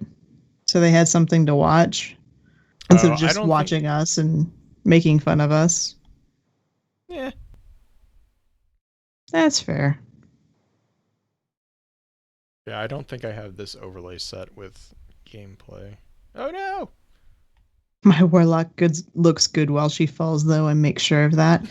My Hunter looks sexy every time he jumps off the map. It doesn't make him any smarter about it. In some cases, it's a problem. Just depends on the map. Like you've done Prophecy? I took you through Prophecy. Mm-hmm. So that second encounter. I need to go back through it for the 4 eyes. Oh yeah, we can do that. I need to Yeah. get the last one in the boss room. Oh shit! That was nearly a bad decision. Woo! Okay, let's go away from that area. I keep forgetting that the Nether is basically a composition of large floating islands, and so I see elements, and I'm like, oh, I'm gonna dig those out, and I just nearly fell. It's like, that's not good. Yeah, no, that would be bad. Blue does not need to be on this floating island anymore because this is a very thin piece of land. That's why you dig horizontally in the Nether. You don't dig down, you dig out. Yeah, then there's like these weird string creature things. String creature things? I don't know what the fuck they are. They're like jumping in lava and burning themselves. I don't remember. It's been so long. They're like giant. What I've learned is never dig below yourself. Yeah, when you don't have flight. Never do that. That's a Blaze? No, not a blaze, because we're playing on peaceful, so blazes don't spawn in. No, these are I don't know what the fuck they are. They're like big cubes with string on them, and they wander around and jump in lava and get angry and then jump in lava again. It's like really dumb. Ghast? That would also be an enemy That's a hostile, class, though. wouldn't it? Yeah, It's a hostile mob. Hang on, let me see.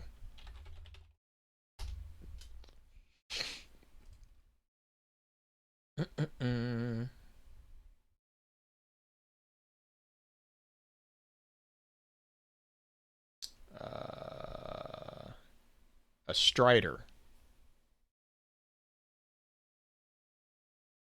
I don't even remember what those look like. I get a vague image in my head for both Ghast and Blaze. It's been so stinking long since I played Minecraft. I think the last time I logged into the game was when I was still teaching. One of the newer mobs. Oh, gotcha. That was not what I sent. Okay, whatever. Yeah, he's like. Apparently they're rideable, but you have to have like. I don't know. We haven't messed with them much. So there's how many new mobs are there? I mean, I knew there were horses in there. Oh yeah, like there's That's been around for a long time though. Yeah, I mean there's the piglins. Did you have the piglins?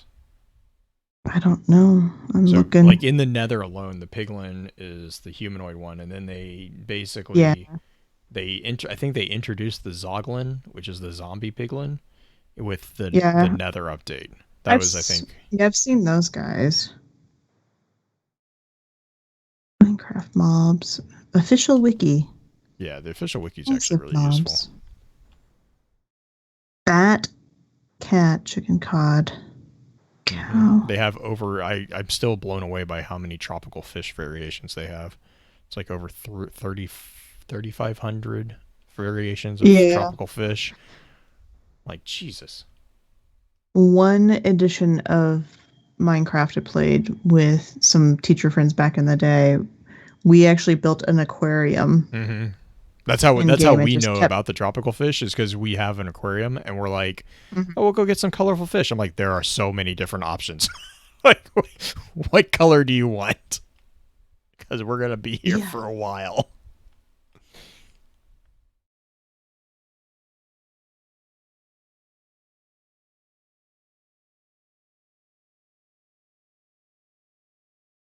Yay, quartz. 8 years ago? I was in school 15 years ago.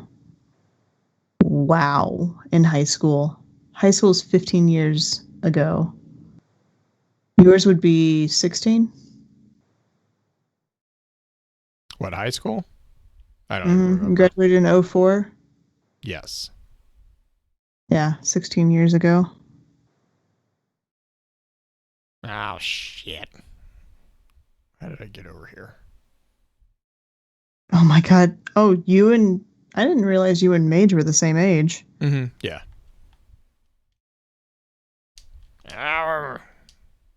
Where am I going? I don't know. You don't know? Going crazy. Oh, shit. Is this the right way? I think so. Ugh.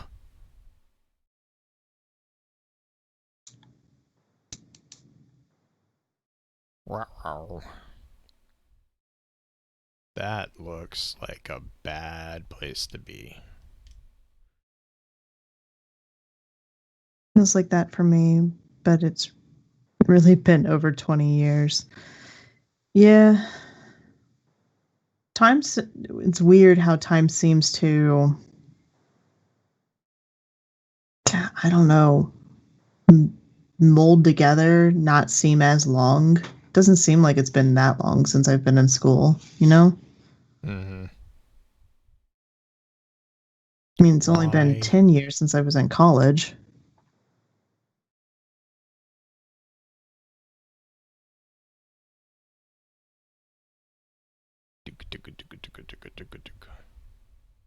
Nine years for you, Black Flag. Time is a scam. I mean, time is arbitrary, but I don't know.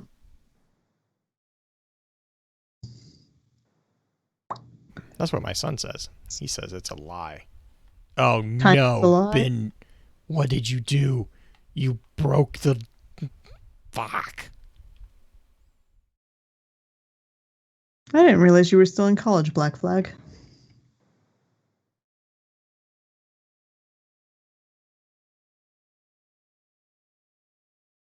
I think Vuru is making another dark reference. Ah. Yeah, time's always... Bleh. Winden. Timey-wimey. The home of all Is that the one where assholes. it talks about time travel? What, Dark? Mm-hmm. Yeah, it's all about yeah, it's time travel rolled into like a very specific version of like a string theory type thing. Gotcha. It's really good actually, but it is a bit of a mind bender. A mind bender, huh? Yeah, I think that would be the gentle word. Mind fuck. Yeah, that would be the other word. Yep. Third bachelor's. What do you have your bachelor's in, Black Flag? Green, you gotta watch it. You might actually easily follow the OG German dub with English subtitles, actually. Yeah, I'd be fine with following the German. Oh yeah, that's how I would watch it. I would I don't know if I ever even watched the English. Callie just had an earthquake? What? Sorry. Like a major one?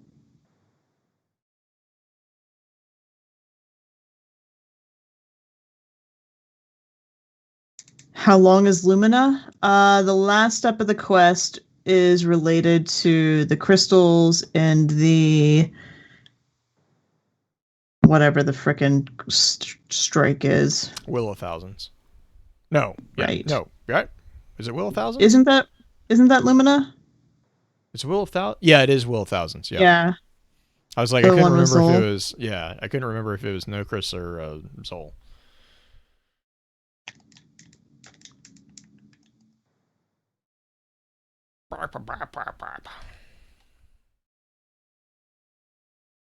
Scholastic trifecta. Neuroscience, psychology, and working in computer science. That is a very interesting mixture. Why in particular those three?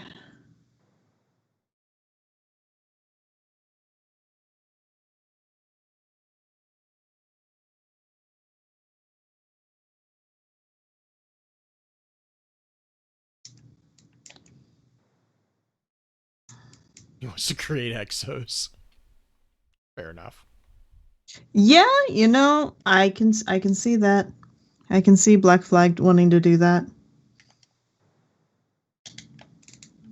Oh, this is a bad idea.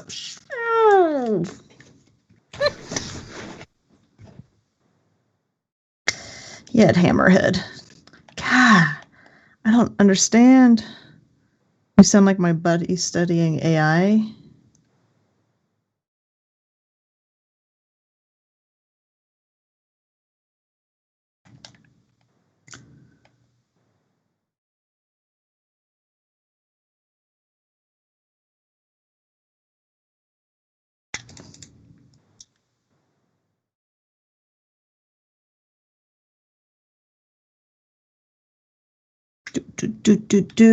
Do. Crucible feels like shit anymore. Oh, yeah. God. Yeah. Just because... It's real.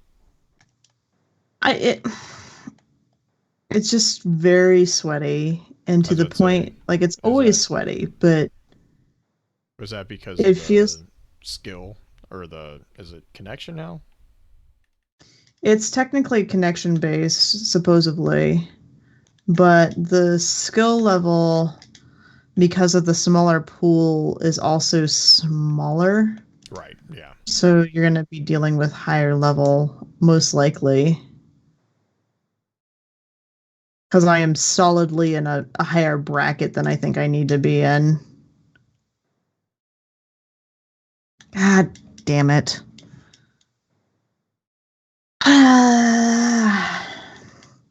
It's 28-60 because I am playing solo with a team that is not very good at taking zones. And everybody and their dog is using a freaking auto rifle right now. Is it Iron Banner week? No, that was last week. Oh. She's asleep. My kitten is in the middle of the bed, and I can't bring myself to move him. Aww.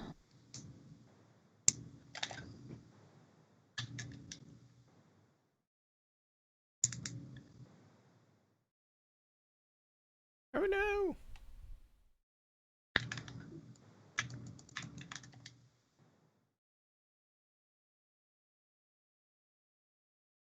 That's fair.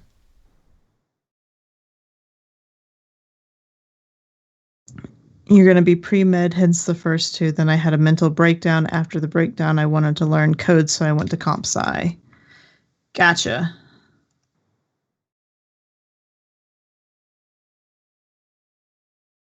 Is there a particular code that you're learning, or is it just in general?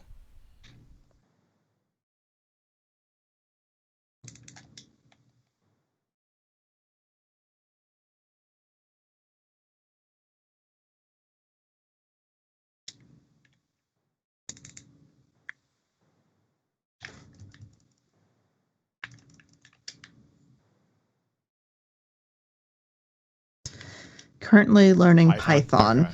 Yeah, that's a good one.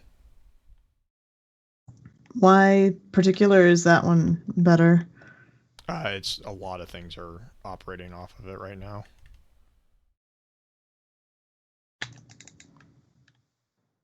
It's very, very versatile.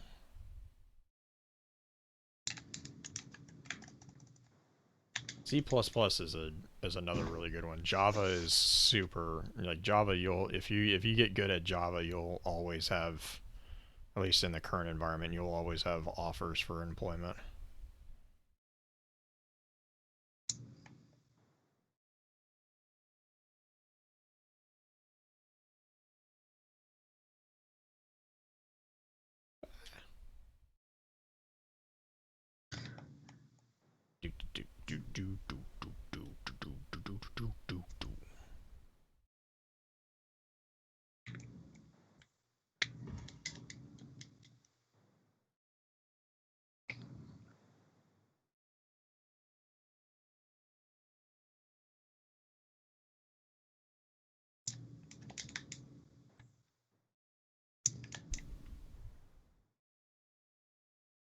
No.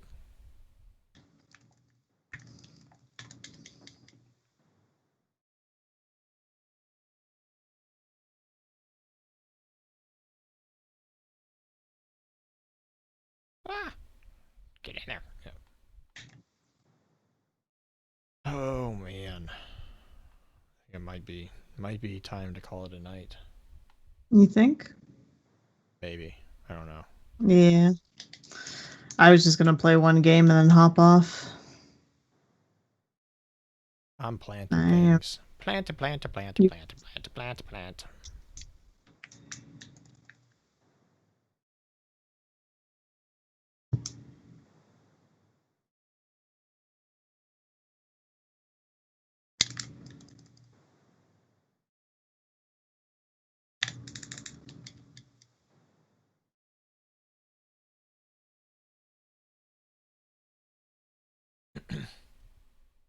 Oh, nice. What's that? Trigger.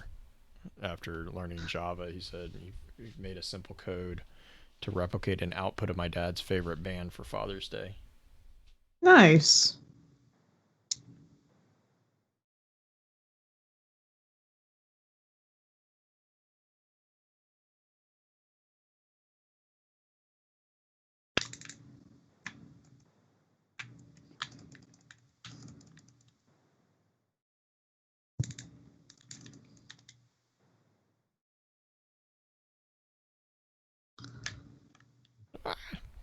God, I really wish there was a way to run away from that frickin' hammer. The big hammer. Oh, the You guys the play mall. Among Us together and stream it for sometimes. I need it in my veins. There's been a couple people requesting we do that. Jay has to learn what it is first. Yes. Is that the Clue game thing? Yep. It is pretty funny. I've only played one online version of it. God. Mafia or Werewolf. Yeah. If you've played, most people don't, that I know, don't necessarily know Mafia or Werewolf, but it is that game. Oh, yeah. Okay. Yeah, I know Werewolf. Mafia is Mafia just where? I don't know. Okay. Anyways, It's I just know Werewolf, Werewolf. different setting. Okay. Yeah, I know Werewolf. Need you to play mind games on each other for our pleasure.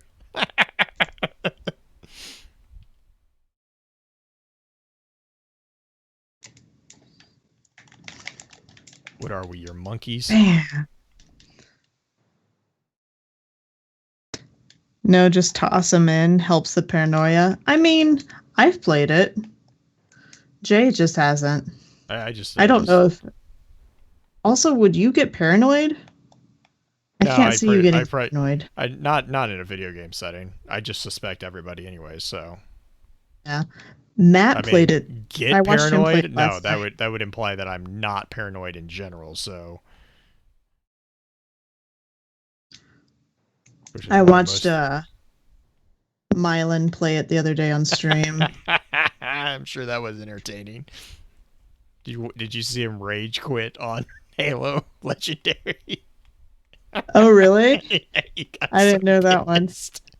He's That's playing great. CE on Legendary, and I'm like, Pins Oh told me, and my I was like, gosh. oh man, this is gonna be good because that Dang. game will make you get angry so fast. Oh, I'm sure. God, nope. No, I watched him play Among Us, and I watched Tinroken kill him multiple times. And him just losing his fucking mind at her. Like, he just, like, rah, just rages at it. It was super funny. Played Resistance once with Blue and his wife, and it was very interesting social deduction game experience. I bet. Resistance. Which one was that?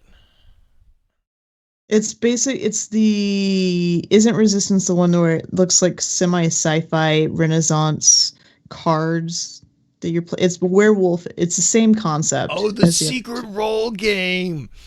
Yeah, Yeah, that was a fun one. I love the art for that game. That one's really cool. The other Okay, one, Josh, did we play House on Haunted Hill that with one's a you? good one too. Because that's a fun one. I played that with my sister.